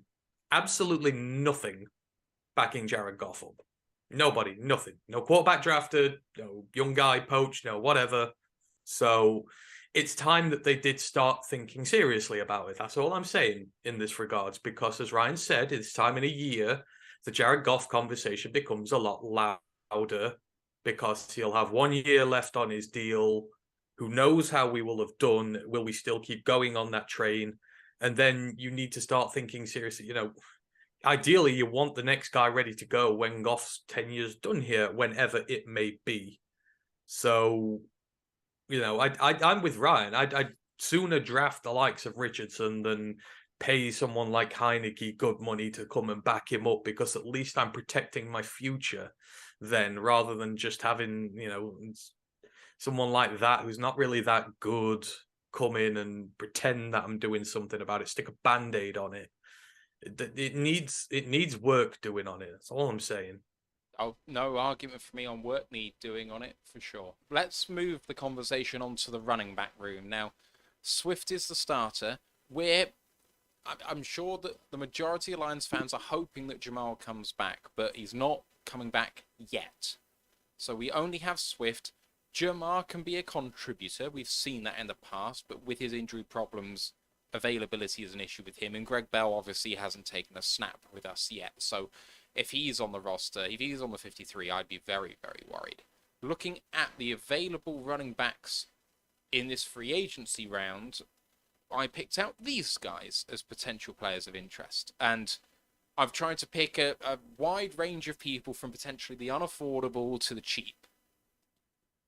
Hunt, Penny, Jacobs, Mostert, Foreman, Scott, Pirine, Rojo, McKinnon, Murray, Montgomery. Those are some select names from a long list of running backs that are available in this free agency cycle. And with it being a really strong draft this year for running backs, and it seems to be every single year actually. But I do think that you might be able to get one of these guys on the cheap. Are there any names out there, guys, that are popping out to you? See, I'd rather draft again, personally. I think there are some good names out there who can come in and do something, but again, I think we sort of said this last year. There was a log jam of running backs, and are they going to get paid? And everyone manages to get paid eventually. Someone will pay you the money to go out there and do it. I just don't know whether, with our lack of money, whether investing heavily in a running back in terms of money is wise, given the situation when you have a highly talented class coming out who you can draft. And I'm going to go out on a hot take now and say Bijan's better than the lot of them, or will be. You know, his ceiling's way above what any of them are going to be. So you have potential to get someone in the draft who's better than the lot of them and will be on a rookie deal. So, you know, that's where those things start coming into play. Don't get me wrong, unlike the quarterbacks, there are a lot of names on there who I'd have here for the right price, but I just think draft is the better way to go here. Long term, again, we need young talent coming through at the position to shore up the future, because 2024, nobody. So start doing it now. I think to myself, can many of them come in and be a better running back 3 than Justin Jackson for like $1 million? I don't think so. I don't think, and also most Penny, just huge red flags for injury nearly all their career. They've been explosive at times, but they're just sick bed waiting to happen. Like Montgomery, I'm presuming that's David from Chicago. Yeah. He's always hurt us. He's a fucking pain in the ass in the best of ways. I kind of like him. Do you know what? Maybe it would be nice to have him as like our change of pace back, hurt someone else for a change. But no one really jumps out at me. And like I say, a strong draft class. I am a Bijan stan. Him at 18 seems to upset everyone. I kind of love it. I can't lie. I really would be running. I'd do a giddy little dance if we took him, despite everyone lighting their pitchforks and ready to hound Brad Holmes. But yeah, I think this is going to be like a domino case. The first thing we do is from Jamal is we get the yes or the no. We make you the offer. Are you interested in it? No. Like I say, do you want to test the market? Fine. Like I say, so I feel that's the first piece to fall. Do we entertain offers for trading DeAndre? I think some teams will be interested in ringing him up and asking about his availability. I will listen to offers. So maybe some of those guys on this list do need to come in and be a running back too. So yeah, I'm not opposed to spending a little bit of money on a running back position, depending on what we do with the guys that are already here. I mean, there's so many names on this list that, I mean, I picked up a selected few, but I didn't pick out Ronald. So that's what I mean by Rojo, Ronald Jones, Giovanni Bernard. I didn't mention. I didn't mention Matt Breida. I didn't mention Royce Freeman, David Johnson, Kenyon Drake, Marlon Mack, Damian Harris, Michael Hasty. There's a huge amount of names on this list. I didn't mention James Robinson from the Jets, Myles Gaskin. There are so many people available in free agency. I gotta feel like one of these guys is going to be willing to come in for vet minimum. Alexander Mattison, who's burned us in the past. Salvan Ahmed, who did well in Miami in bits and pieces. I mean, I'd love McKinnon. I know he's 31. I know he had one big injury. But what he was able to do in Kansas City this year, I mean, if you want a replacement for Swift for cheap, I think he'd be right up there. He's a system running back, and he would fit in our system really well. No, no. He's a system running back. They make Pacheco look good, and no wrong with Pacheco there. He plays really well, but playing behind one of the best offensive lines in the league, I think. I'm not taking a guy like McCall, Salvan Ahmed. You're mentioning names like these now. These guys ain't moving the needle for me. You know, they're not giving me any more than Craig Reynolds or Justin Jackson give for me at this point. I think you're at a point where you have to pay a guy or you have to draft a guy. And, you know, we can say the market's saturated. There's a big running back class coming up. None of these guys are going to get paid. But at the end of the day, I think they will get, you know, talent will always get paid eventually. And, if you lowball these guys and you bring them in here and don't give them much money, are they going to give you a good season back? We've done this before, getting in the big running backs when we bought Blount all those years ago, and he did nothing. And everyone's like, oh, wow, Matt, have our running back? No, we didn't. You've got an incredibly talented running back class here. This is just good money to go out and get one from the draft who will give you probably just as much, and you ain't spending, even if you're spending 4 or 5 million on one of these guys and you think it's cheap. Like I say, I think you can get guys who are better out the draft, and Bijan's better than the lot of them. And he will be paid a snippet compared to what they're on. So I think you've got to be sensible here. My only pushback with Bijan, and if you want Bijan, if you're interested in Bijan, if you haven't seen anything about him at all because you're not a college guy, I made my own video. It's dropping at 10:30 UK time, 5:30 Eastern time. It's only 4 minutes long. It was interesting watching him as a fresh-eyed viewer of college football. I will say this to you both: if he's available at 18, I would be shocked. And I mean shocked. I really, really think he's a top 10 player. And I think he's potentially the best player in the class.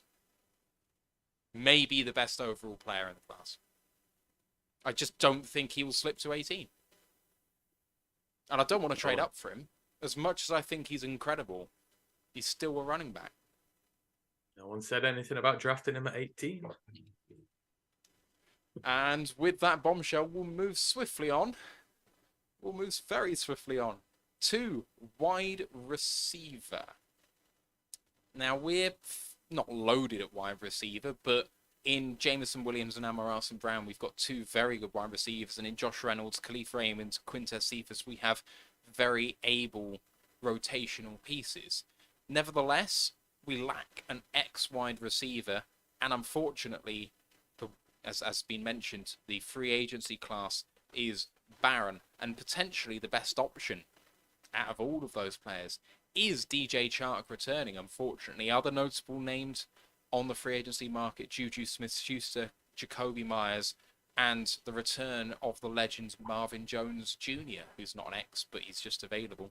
Other names out there: Aguilar, Cobb, Shepard, Julio Jones, Alan Lazard, Byron Pringle, Jarvis Landry, Jamison Crowder, Sammy Watkins, Rashad Perryman, Marquise Goodwin, Mecole Hardman, Paris Campbell, Rashard Higgins, Jake Kumaro, and then we're into like Kaderil Hodge and Brandon Powell.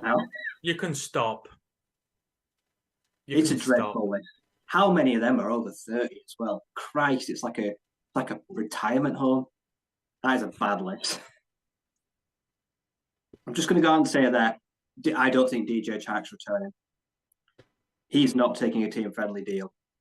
Not in his prime, not with his young family. He needs security. I reckon he's going to get multiple offers and will be priced out. I wouldn't be surprised if the Bears put money in for him.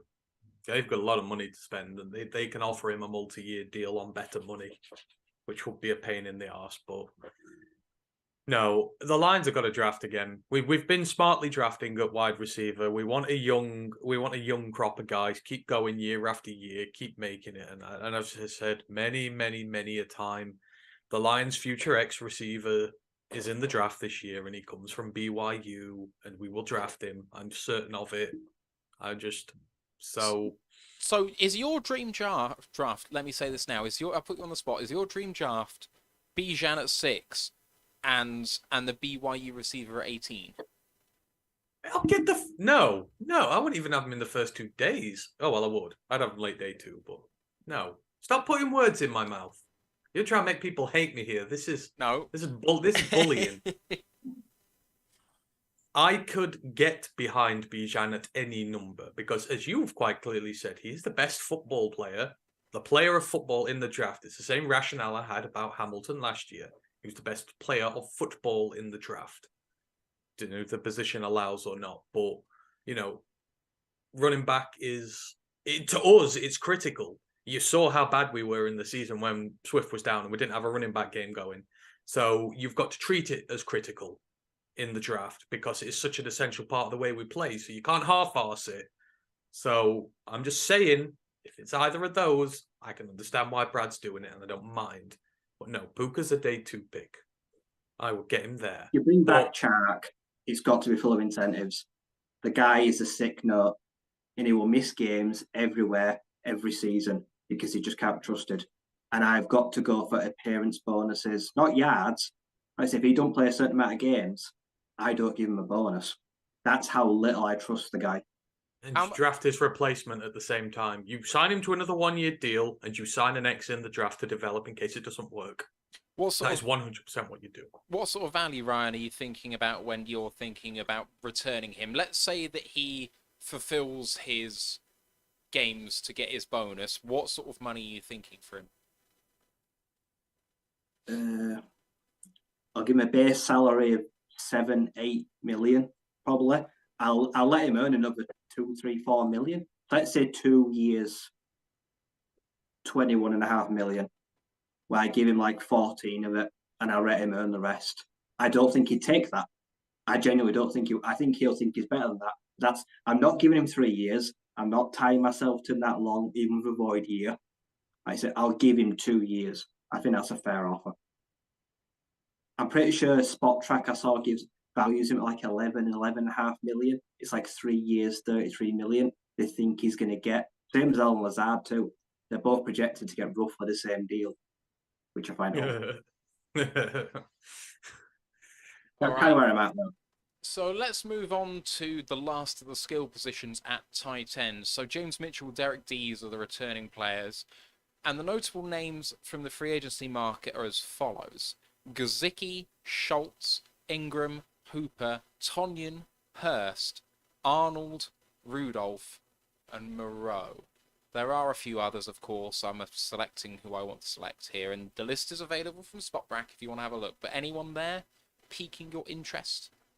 All I hear is dollar bills and cash registers ticking. Gazicki and Schultz, they want dollar. The Dolphins are going to let Gazicki walk because they don't want to pay him. They're not even going to tag him. I like Dalton Schultz, but he wants money. I'd draft one. Hurst and Arnold, good, but all I hear of both tight ends is decent money. See, I would undo a big mistake from the Lions past, and I would bring Tonyan back. Purely because Tonyan works in a system at Green Bay. You know, they heavily run the ball a lot. Their tight ends have to block for a living at Green Bay, and Tonyan does it very well. And then when you put him in the red zone, he's a very dangerous threat when it gets to the red zone. I know the productivity's gone down a bit, but I think he's healthy at this point in time. He's been here before. It's a new regime. We're young at the position with Mitchell and Wright there. So I do think maybe we need a vet in there. And if Tonyan's willing to come for the right money, I'd do it. I think it was a big mistake we ever let him go, and I would bring him back here because I still think he can offer a lot at this point in time. I know the tight end class in the draft is very good, and I'm very tempted, but if I'm taking luxury picks at this point, I will go Bijan and I will forgo a tight end. I don't think we can have both. But I would bring Tonyan back in a heartbeat. If Brad Holmes went defensive picks for the first 3 picks with that second rounder, if Luke Musgrave or Dalton Kincaid are there, I run to the podium. I'm pretty sure at least one of them is going to go in the first round of Michael Mayer. But if one of them is not there, I'll take a second round tight end because they're elite receiving threats. One name I didn't mention that I'm kind of interested by is Tyler Croft from San Francisco. I've always quite liked him. Didn't get much play this year, but he only got 1.2 million last year. A lot of these guys that I mentioned only got $1 million or so. So I think there's some value to be found in free agency.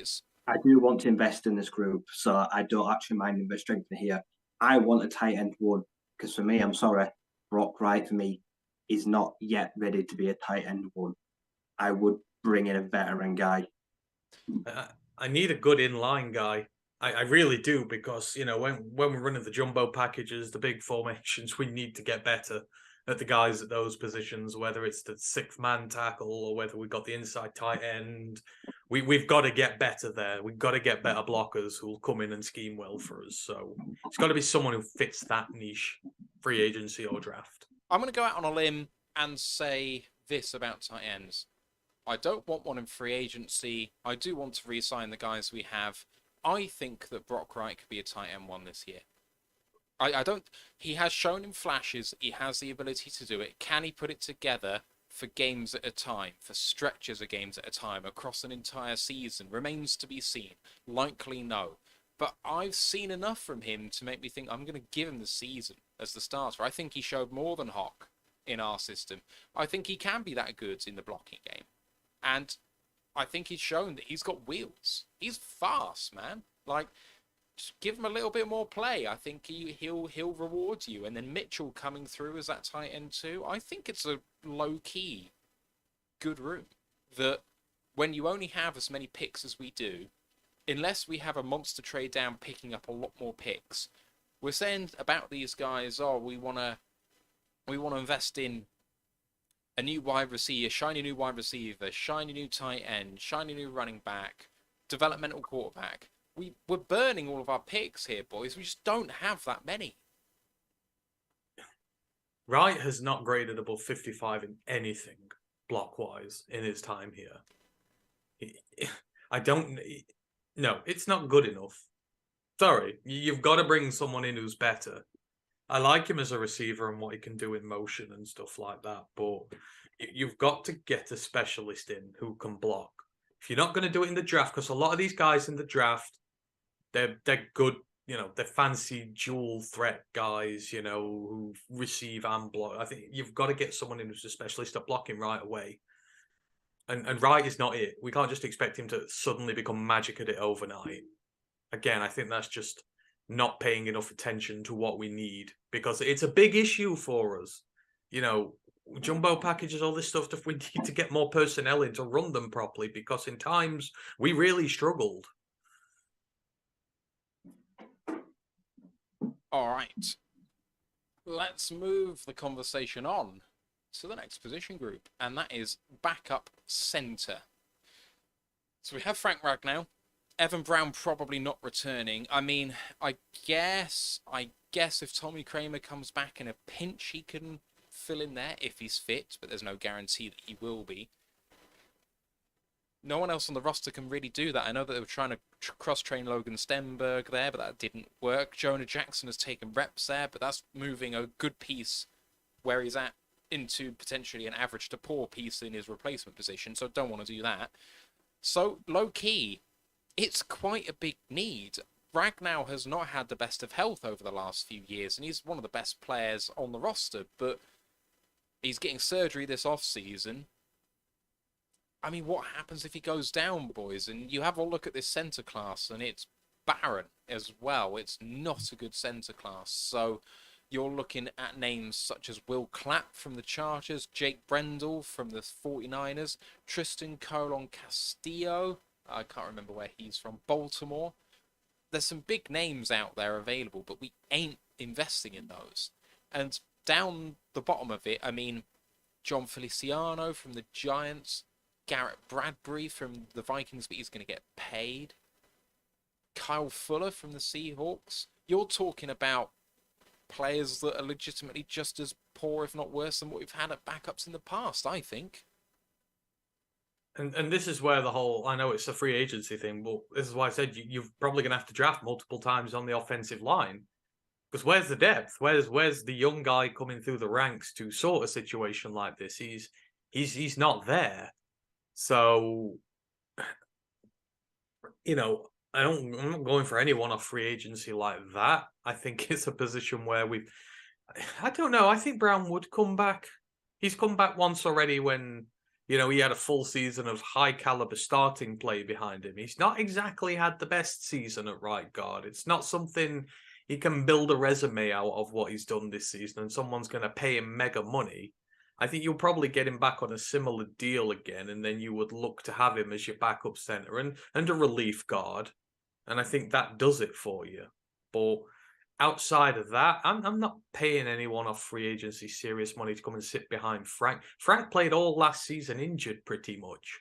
So it's going to take something really serious to knock him out the rotation So I think this is where, when you've got your Iron Men in, Taylor Decker was an Iron Man last season, Penne Iron Man, Frank Iron Man, Jonah for the most part has been really strong. I think while you can rely on the availability of these guys, that's when you get the next guys in and start training them ready. So I don't really want to spend a lot of money on them there. Again, I'd try and find younger guys who we can bring in to do something instead. And this center class is trouble is center class in the draft is loaded, but we don't need a starter. We just need someone who's decent. So I just hope Brown comes back as the backup guard, and I think he will.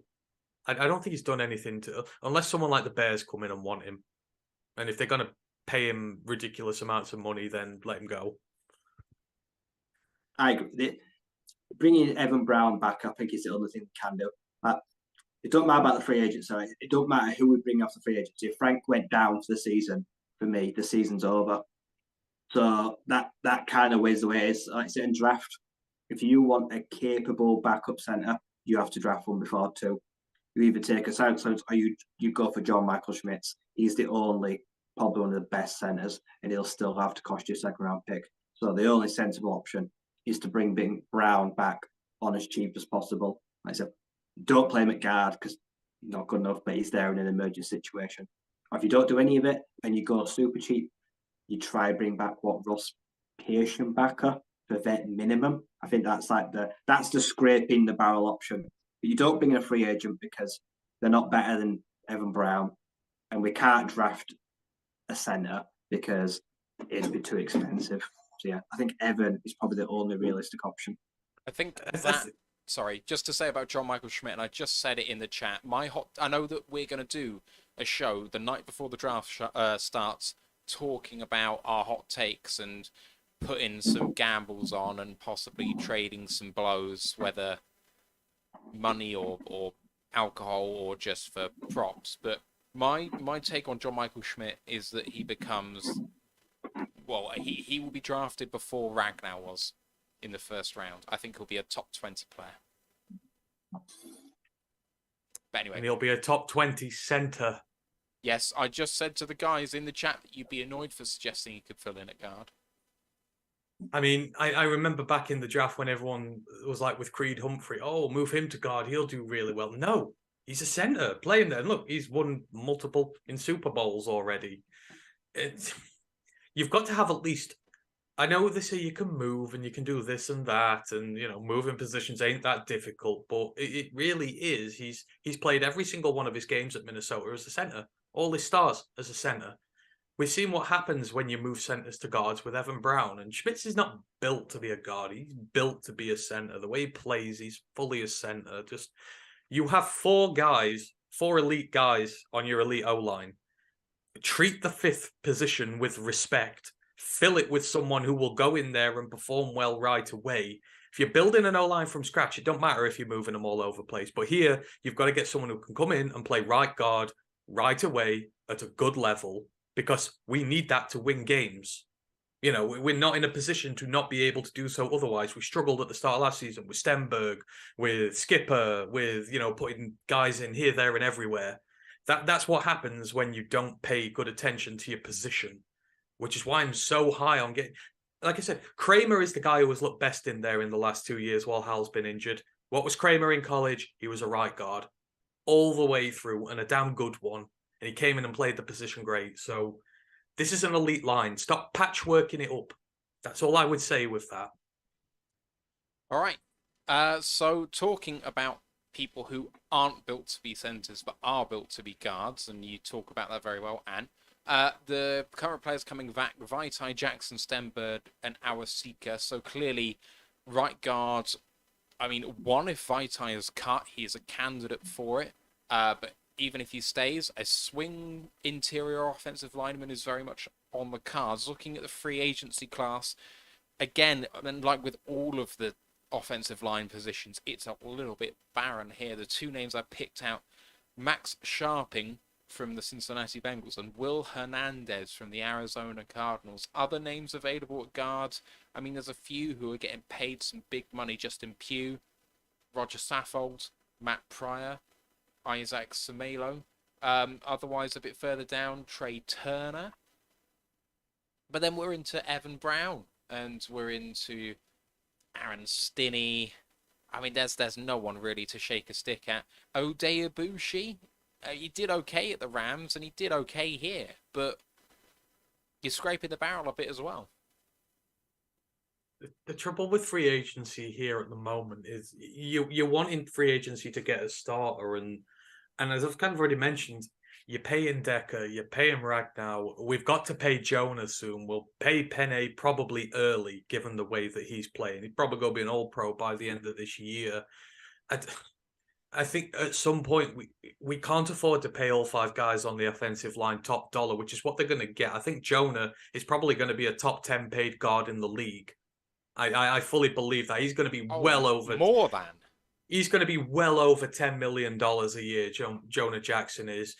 Taylor's already on a good deal. Frank is on a really good deal. Penny's going to get stupid money when he's re-signed. So putting guys in at right guard who I'm going to pay veteran wages to, and I'm going to pay a lot. It's like, I think this is where we have to start drafting. This is why I'm so pro drafting the right guard.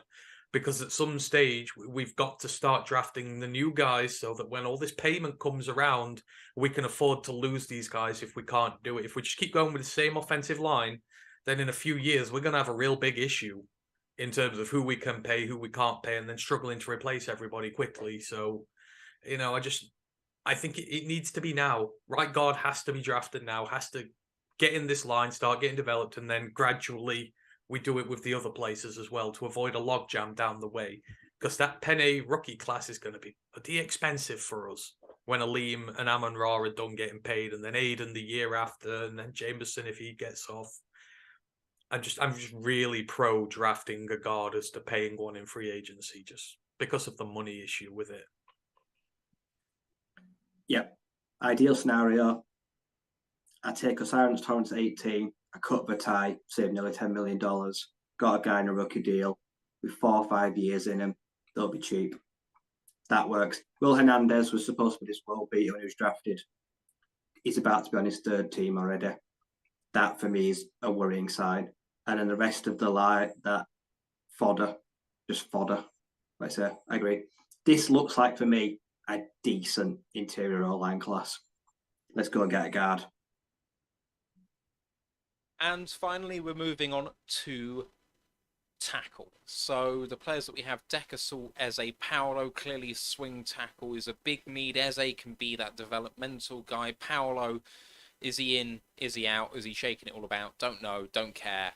Need a swing tackle. And of all of the offensive line classes, the tackle group for free agency is not too bad. Calvin Anderson from Denver, Greg Little from Miami, Jermaine Afidi from Atlanta, Mike McGlinchey. Who else do we have here?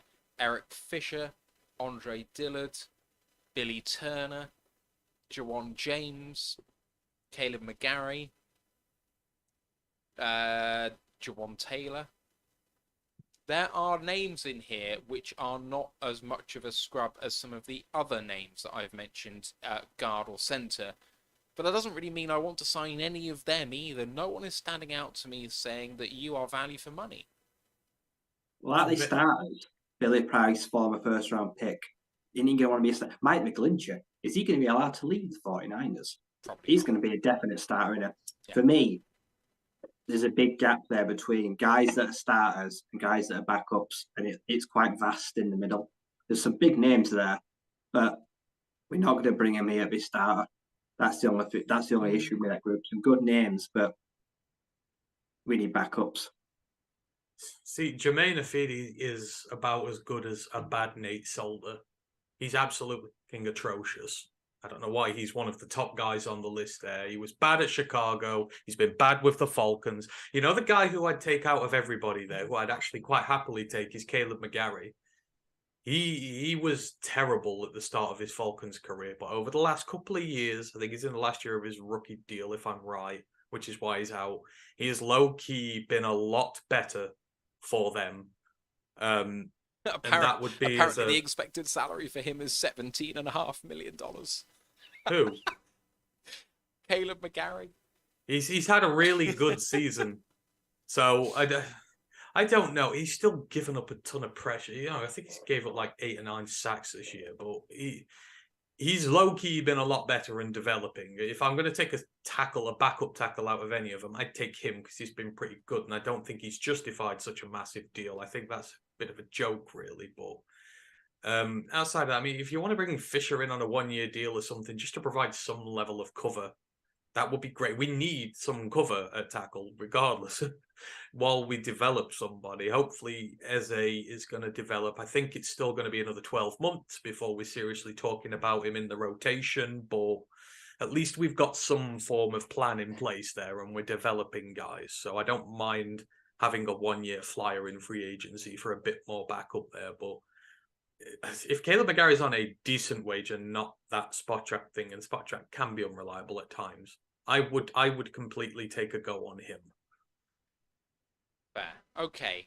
I mean, so just trying to summarize what we've been going through here, it feels like in an ideal world, we would be drafting a quarterback, we'd be drafting a running back, we'd be drafting a wide receiver, we'd be drafting a tight end, and we'd be drafting O-line depth. But I know that we've talked on this show before about the fact that we severely need starter defensive help. Badly. More so than we need on the offense. When we're talking about ideal world, sure. Realistically, looking at this entire group and where we need investment and where we need to fill holes, and if it's not in the draft, then where is it going to be? And putting yourself in the best place for the draft so that you don't have to draft for positions of need. Can you guys maybe take a step back and look at this overall and kind of go, okay, I know I just said this in terms of wanting to draft a guy, but maybe a bit of a compromise to perhaps push some picks towards the defense, or saying, well, I know I don't have 8 or 10 picks, so I know I can't draft that many guys on the offense. I mean, we just can't draft everyone, can we? No, but what you do have is 5 picks in the top 80, so you have plenty of munition, and Brad Holmes has history of doing it, of trading down and accumulating picks later in the draft. We're not saying that every position needs addressing with the 6th or 18th overall pick. In Torrance's case at guard, it would be ideal. I mean, if it was Bijan, it would be ideal, but it doesn't have to happen. I mean, a lot of this is what we're saying is depth. We go get a good depth tight end. You go get good depth offensive line. I mean, hell, if the Michigan one, Olawatimi, he seems to have disappeared off the face of the earth. I'd happily have him if he's knocking around the start of day 3 at center. I think he'd be terrific depth here, and you're not spending a massive pick on him either. So, I think Brad will deal before the end of the day, and I think we will get more picks going on because, as I say, it's a depth issue. I'm not saying all 5 top 80 picks need to be spent on the offense.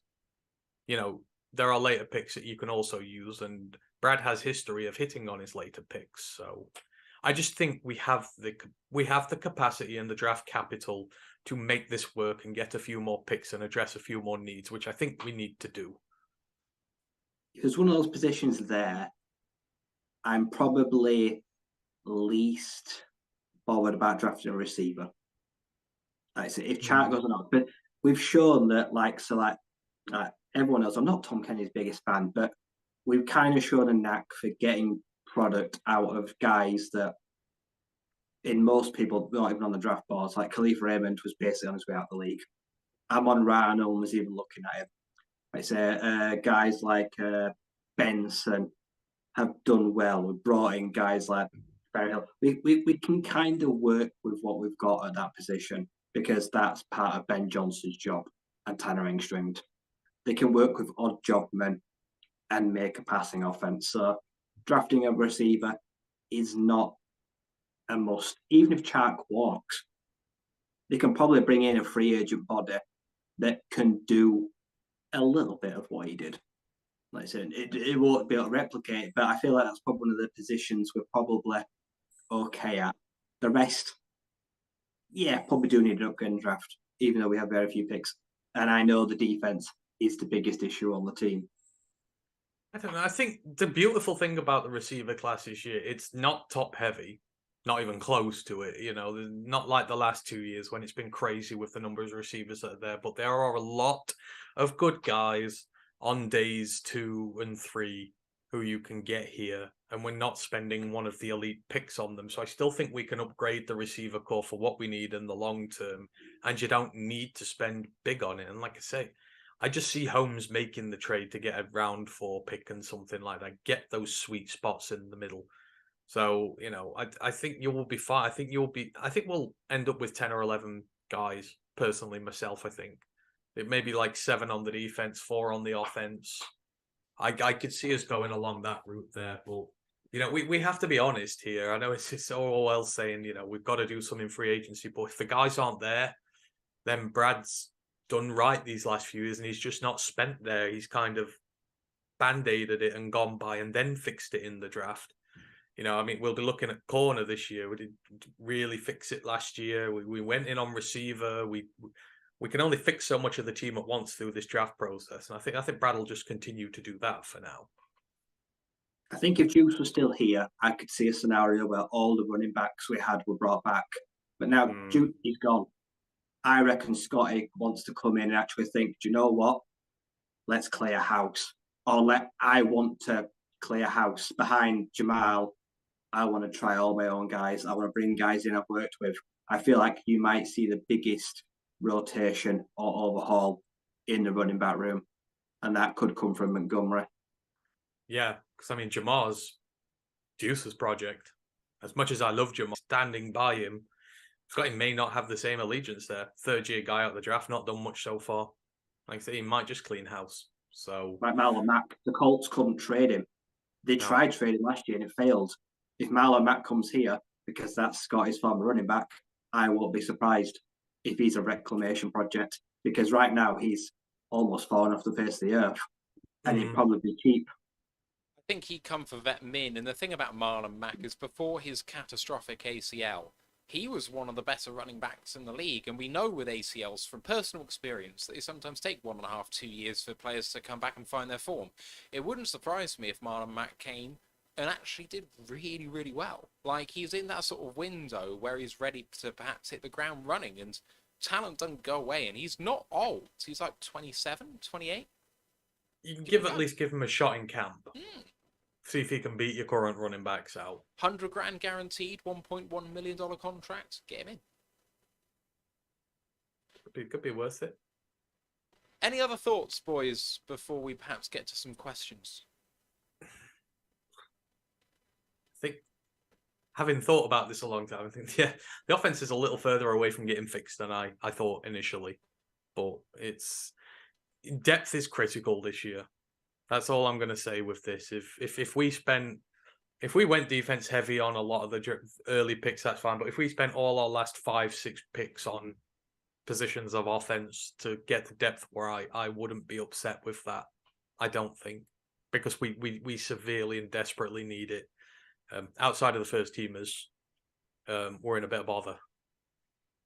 I think it's going to be a really difficult challenge to live up to the fourth best ranked offense we had last year. I think it's going to be a really tough job to match what we did last year, because we were incredibly fortunate that the O-line stayed healthy. Jamal did, Goff did, Amon-Ra did. Like I say, we were really healthy on the offense last year. Despite Swift, everyone else pretty much clean bill of health.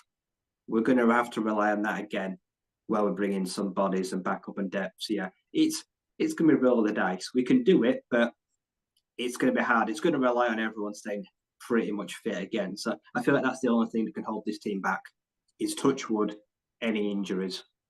I think the only way you get better is if your first round is Bijan and Torrance, and then all of a sudden you can drop 30 or 40 at will on people. And but then obviously it negates the need for your defense. So I think that's the only way you get better next season, like instantly, is if you put them first 2 picks into it. And the way we play, the way the trenches are, it could happen. All right, I'm going to get to some questions now at the end of the show. First one from Blue and Silver on YouTube. He says, how do you feel about running back Sean Tucker from Syracuse? Brian can take that. He watches Serum more than me. In college, loved the kid. like I say, incredibly productive in an offense that was a total run offense because they had Garrett Schrader, their running QB as well. It was a total run offense. He has not had sniff really of a passing game most of the time in his college career. So he's never really had to catch many passes out the backfield or be held in a proper pro style offense. I like him. He's got mileage on the clock because of a lot of carries. I reckon he'll be one of those day 2, day 3 options. But it could be a good pickup. Like I said, as a true natural runner, he's one of the best. I'm just not sure how the game translates to the pros. With less work, he could be more effective. I like him. I think he's a good running back. He's probably one of the better ones in the nation at one time, but this is a very deep class, and I just have personal preferences. When it comes to where he comes in the draft and where he's going to get picked, I just have other personal preferences at that point. But in the right system, he will be good for somebody. I think he'd be great. And it's not a lazy way to say this, but if you put him in a run-heavy offense like the Ravens use, or even if the Patriots or something like that, if he's behind a lead backer there, I think that is probably where he would flourish because he's very used to working in that system. I think if you put him pass heavy, ask him to do a lot of receiving and pass blocking, then I don't think you're going to get the majority out of him at that point. So he needs a scheme fit that's right, and he'll do really well. But I don't think it's here personally. I think the earliest you see him go is like rounds 4 or 5 onwards. Israel and Ty J. Spears and that will go before him. Yeah. I love Israel. Israel's the crush there still. And Ty J is just... I think Ty J is going to end up going like high round 2 at this point. I think he's going to be one of the first running backs off the board once Jahmyr Gibbs has gone. I think that's just how much his stock's improved after Senior Bowl week. Because he's shown he can be a good receiver, which he never got the chance to in college. The thing about Tajay Spears is he has to address to the medical concerns about him. If he does that, then I think you're right, Ant. But there's still a lingering doubt about him in terms of whether his legs are going to stand up to it. Oh no, I think he absolutely carried that offense towards the end of this season and kept chugging along. I feel like his injury issues are behind him. He took a very heavy load towards the back end of last year, and that Tulane team was very successful with him. So I don't know. I don't have an injury worry with him personally anymore. I think he's over it.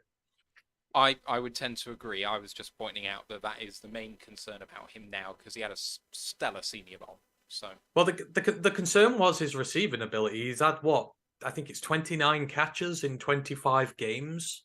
It's just Tulane don't use him that way. So, the league is evolving to this sort of more, it likes its dual threat running backs a lot more than before. And only like the true proper bell cows will get to the top and do really well. But Senior Bowl week, he showed that he's got all the routes in the book. So I think that was the big knock, and it's gone. So that's why I think he's probably, I reckon he could be third running back off the board once Jahmyr's gone. I think that's how good he is at this point. all right, Brandon Kerr asks a quarterback question, and it's an either or or neither perhaps. Would you take a chance and draft? And he means I think here Anthony Richardson in the first round. I'm guessing at 6 because he's going to go higher than that if not. Or would you rather take Hendon Hooker, who is a lot older, in the later rounds? I'm going to nominally just give you the example of taking Hooker in the 5th round, just because I think that's where he's probably going to go. Both need training, both need a year to sit. Hooker's obviously a lot older. So Richardson at 6 or Hendon Hooker early day 3? Richardson. Yeah, unanimous. He has... Hooker's way behind in the progress. And he's come older. off a severe injury, and the floor is probably higher, but the ceiling is nowhere near Richardson's. And he's older. He's going to be 25 by the time of his first snap, and if he's sitting behind Goff, he's going to be even older than that. Well, Andy Richardson is my QB too. He goes before Stroud and Levis. Yeah, I think the great thing. I don't think he makes it to 6. The great thing with Anthony Richardson is I think Jared Goff would know that he's not anywhere near ready to start in the NFL. So he is secure about his own future with the team, especially for the first 1 or 2 years. And then in Richardson's case, he gets to sit and develop and learn in our system.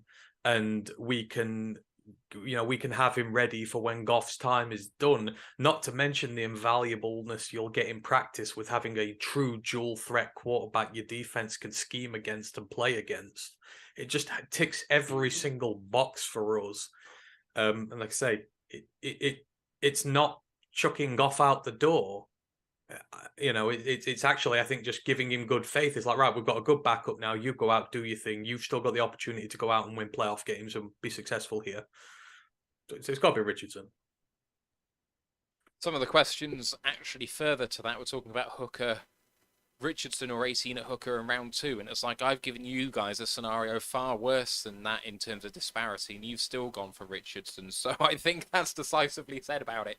I watched my first Richardson game today, which was his worst rated PFF game, which was against UCF.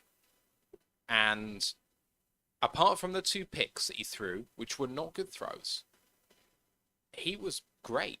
I thought he was really, really good. He was making some nice throws. He was steady in the pocket, seemed to have presence there, didn't bail too early, was willing to stay in there. When people got in his throwing lanes, he didn't go and chuck it into that lane. He pulled it down.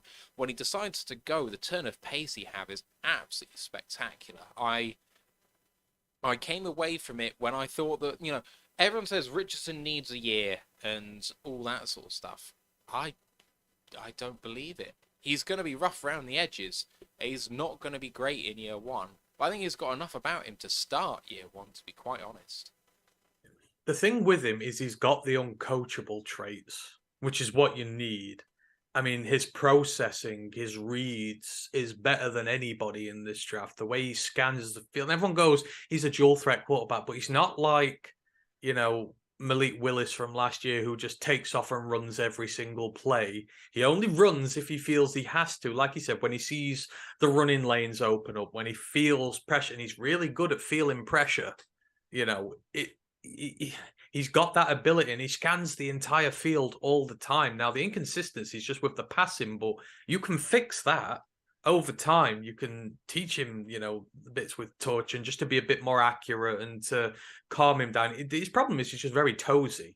And so many quarterbacks coming out of college are very toesy. They get up on their toes to throw and, it just off balances them a bit. You can train that out of him. You can't train the ability to read the field and scan and do all that properly, all the IQ stuff he needs. So that's where the tantalizing prospect is with him, is everything uncoachable is there. So his ceiling is rocket high if you develop him right. I just want to highlight a first-time chat that we've got on Twitch, which is a nice long message from Jamie1948. Thank you for tuning into us and thanks for the message. It says, "Hey guys, I'm increasingly thinking that Richardson makes sense in round 1. I think that Holmes thinks the Lions are going to be a playoff contender over the next 2 years, whatever he does. And what really matters is that in 2 years' time, when Goff's contract is up, Holmes wants options and he wants to be able to pivot. And I like having Goff and AR under contracts and having options because they're going to close down next year. I don't know what he means by that, but what do you think?" he says. And Flyod Condor says, "Richardson at 18, you lose on that blue chip talent you can get there who will provide actual contributions for the next few years." And I see that point as well, but I get the point about Goff and Richardson being under contract. I really do. I think that's a very attractive thing to have. So, we don't have to worry about Richardson at 18 because he'll never be there. It's just not going to be possible. He's going to destroy the combine. He's going to tear shit up. And he's going to run a low 4.4. Yeah. He's going to jump high. He's going to do cones well. He's going to test off the charts. Do you think he could be QB1? No. I think he could be QB1. No. NFL teams love their traits. That's all I'm saying. Yeah, and Bryce Young, despite his lack of height and that, is still considered number 1 pick in the draft. And that's the thing everyone loves to knock. The trouble is he doesn't have the body of work in college to justify. And I think, look at Trey Lance. Trey Lance at the minute is heading into bust territory. He's been injured. He's not been looking the best when he does play. And he was picked on traits and intangibles, not necessarily a ton of football in college.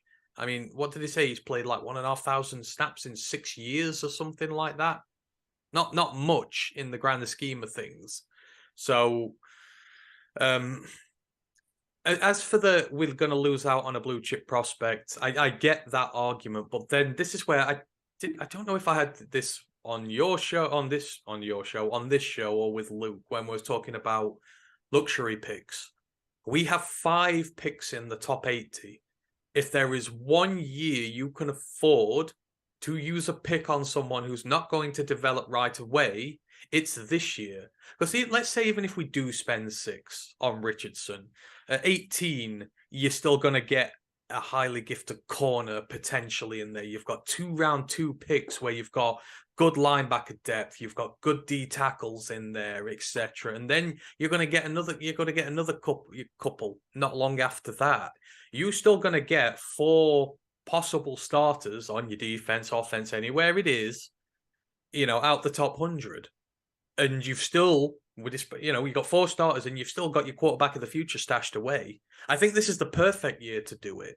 Because again, 4 picks top, you can trade back, get a few more picks, etc. Your board's very open this year. I think you can afford to be aggressive this season.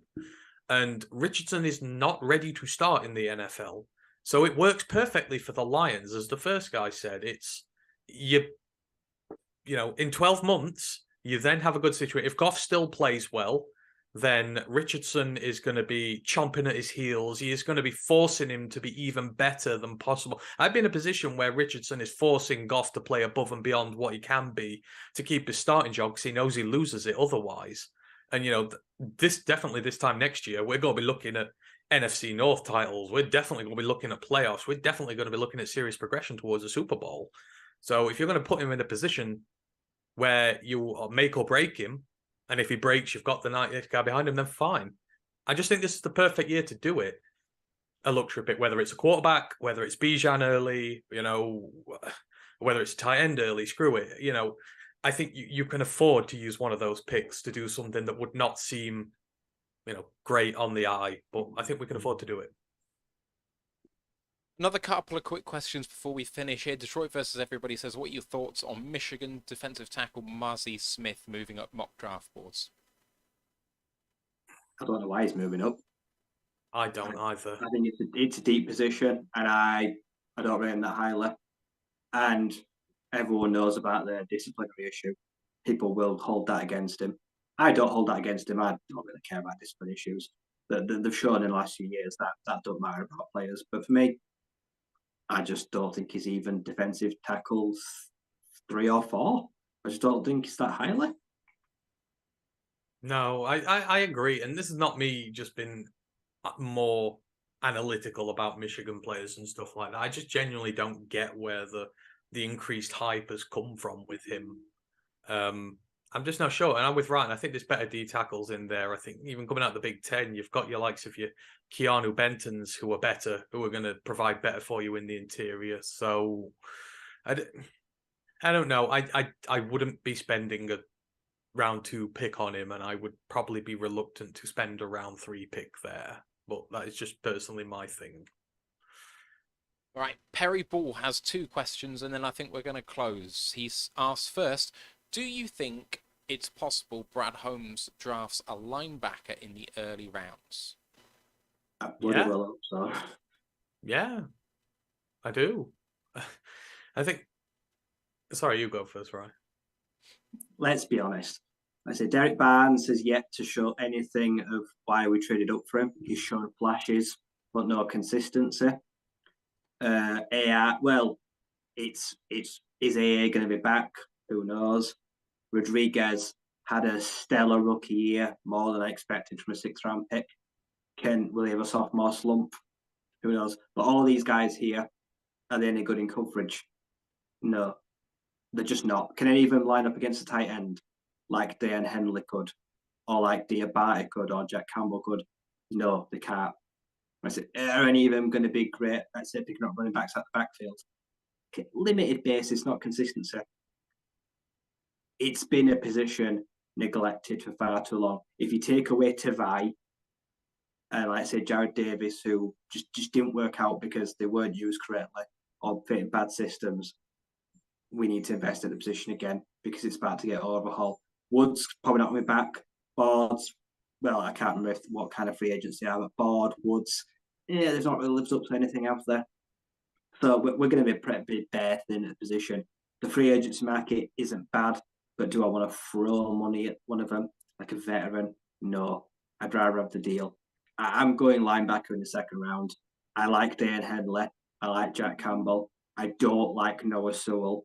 I never have. I'm still never been on that train. I'm not joining it anytime soon. Like Diabate on day 2, rounds 3 or 4. Yeah, it's time to invest at the linebacker position. All the best teams have a linebacker like a Fred Warner or like a Pratt or like a Hubbard, like someone like that that can change a game and is good in coverage. We don't have that. We've not had that for a very long time. No, and I don't subscribe to the theory that Holmes is against drafting them either. I know people said he did, when he was at college counting, they didn't draft much in LA and they won a Super Bowl without a recognizable name. But look how quick that team's fallen apart. They got to the Super Bowl because they had potentially a generational defensive line with one of the best players of all time leading it. They would not have won that Super Bowl without Aaron Donald.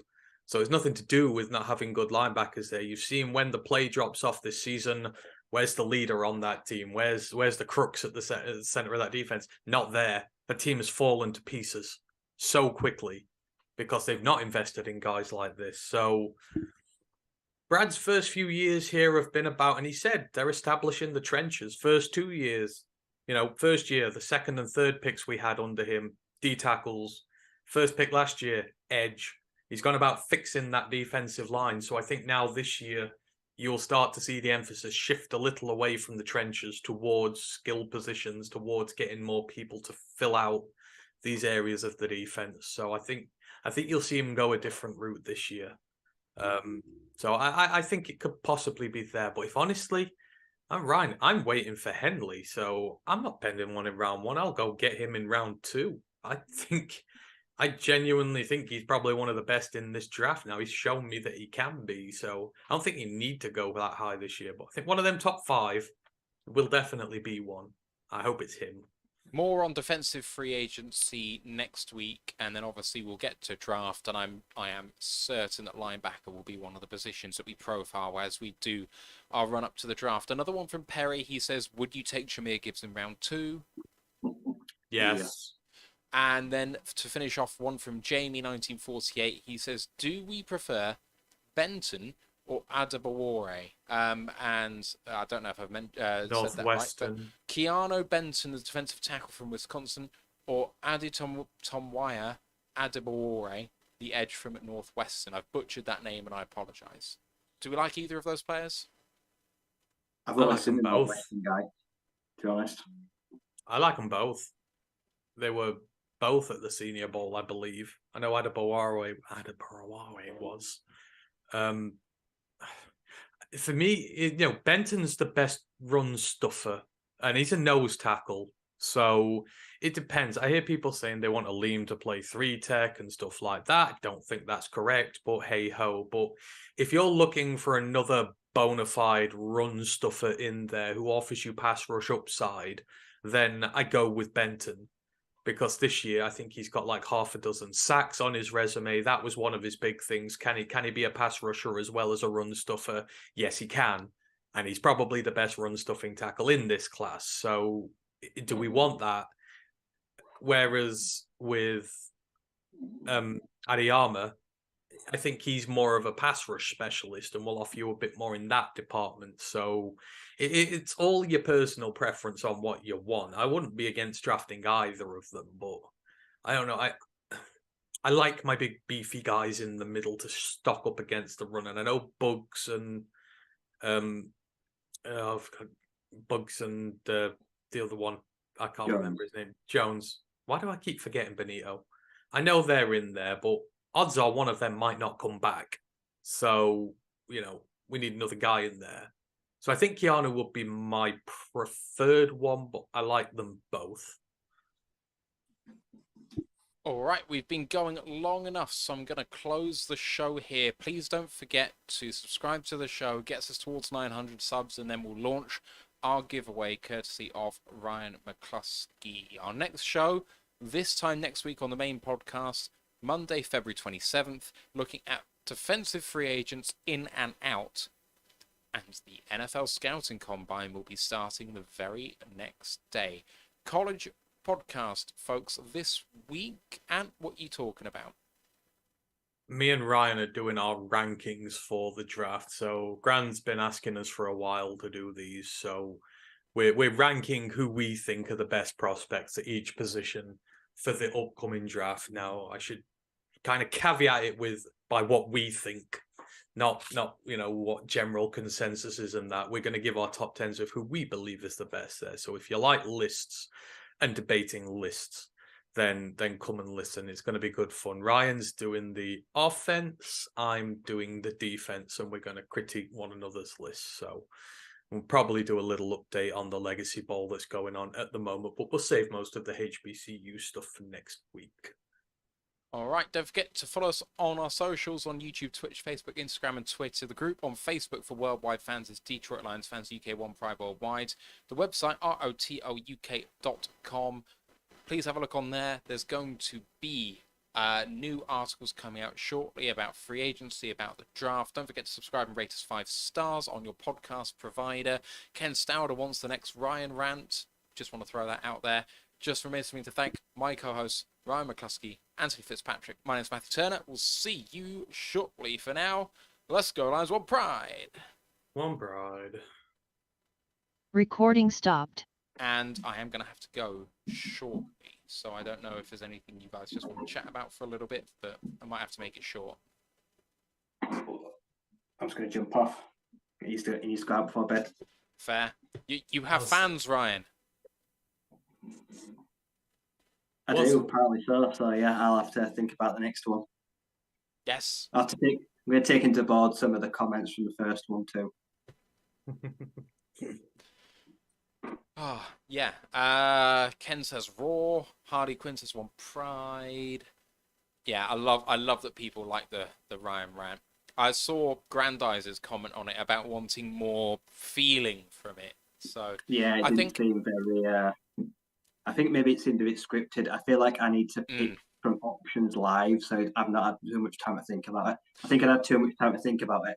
It didn't seem genuine or authentic when I watched it back. It felt like I thought about it too much. I think it just needs to be a topic and a bullet point with like 3 words, and then you just go. Yeah. They can get a tombola machine and just pulling it out live, and then everyone can say, "Well, you can't pick up." So can we ask people what you want to hear about? Can we do that like the end of every show? We've got a tombola hat and we pick Ryan's rant subject for the week. We just come up with ideas during the week, throw them in a hat, and pick one out for him, and that's going to be this week's episode. I think that'd be quite cool. But the more you do it, the more you do it, the more natural it will seem. I remember when I started trying to do stuff on my own for the first time, I used to script everything thinking, yeah, this will look good. And then I used to say it and it used to sound so bad. The more you do it, the more you'll get used to it. So a few episodes you'll be flying. Especially when the Lions re-sign Will Harris, then you don't need material for that. You could rant for an hour. I'd join you. We could cry in group therapy together. Oh, yeah, free agents will be fun. Did you guys ever watch Whose Line Is It Anyway? US. Not US. Not US. Oh, the US one actually surpassed the UK one. I do think I was big fans of both. No, it did. I think it was slightly better. I'm sorry, the American version sucks. No, it does not. That is scripted. No, it isn't. Don't be daft. Anyway, no. What I was going to say about it, I didn't bring that up randomly. One of the games that they played was called Scenes from a Hat, where they had a very American patriot hat where they picked things out of it. And when you said pick a thing for Ryan to rant about, I was like, I could get an American top hat and put things in the hat to pick Ryan's rant out of. I think that would be a segment. I like it. Yeah, I think it should be. We decided topics for him, and people can put comments in the suggestions. Suggestions in the comments. Sorry, other way around. Basically, it's Ryan doing improv where he just gets angry but isn't very funny. He's just mad. Perry asks Ant whether you're going to be on Luke G's stream soon. I was on Luke's stream the other day. I don't know when he's doing it. I always try and get on Luke's streams when he's on. I had to talk to him the other day because what were we disagreeing on the other day? I think we were disagreeing on who to re-sign and not re-sign. Luke basically wants to sack everyone off and get a load of new players in, and I kind of had to. We had a friendly disagreement, as we always do. But you will find me on most of Luke's shows. I try and go on them every now and then. I don't want to go on everyone because I don't want people to get bored of me being on there. But you'll find me on more often than not. Right, we're gonna go, folks. Thank you for watching. Really appreciate your support. We'll see you later on in the week in this run up to the draft, and the more people I watch, the more excited I get, boys. But for now, see you soon, folks.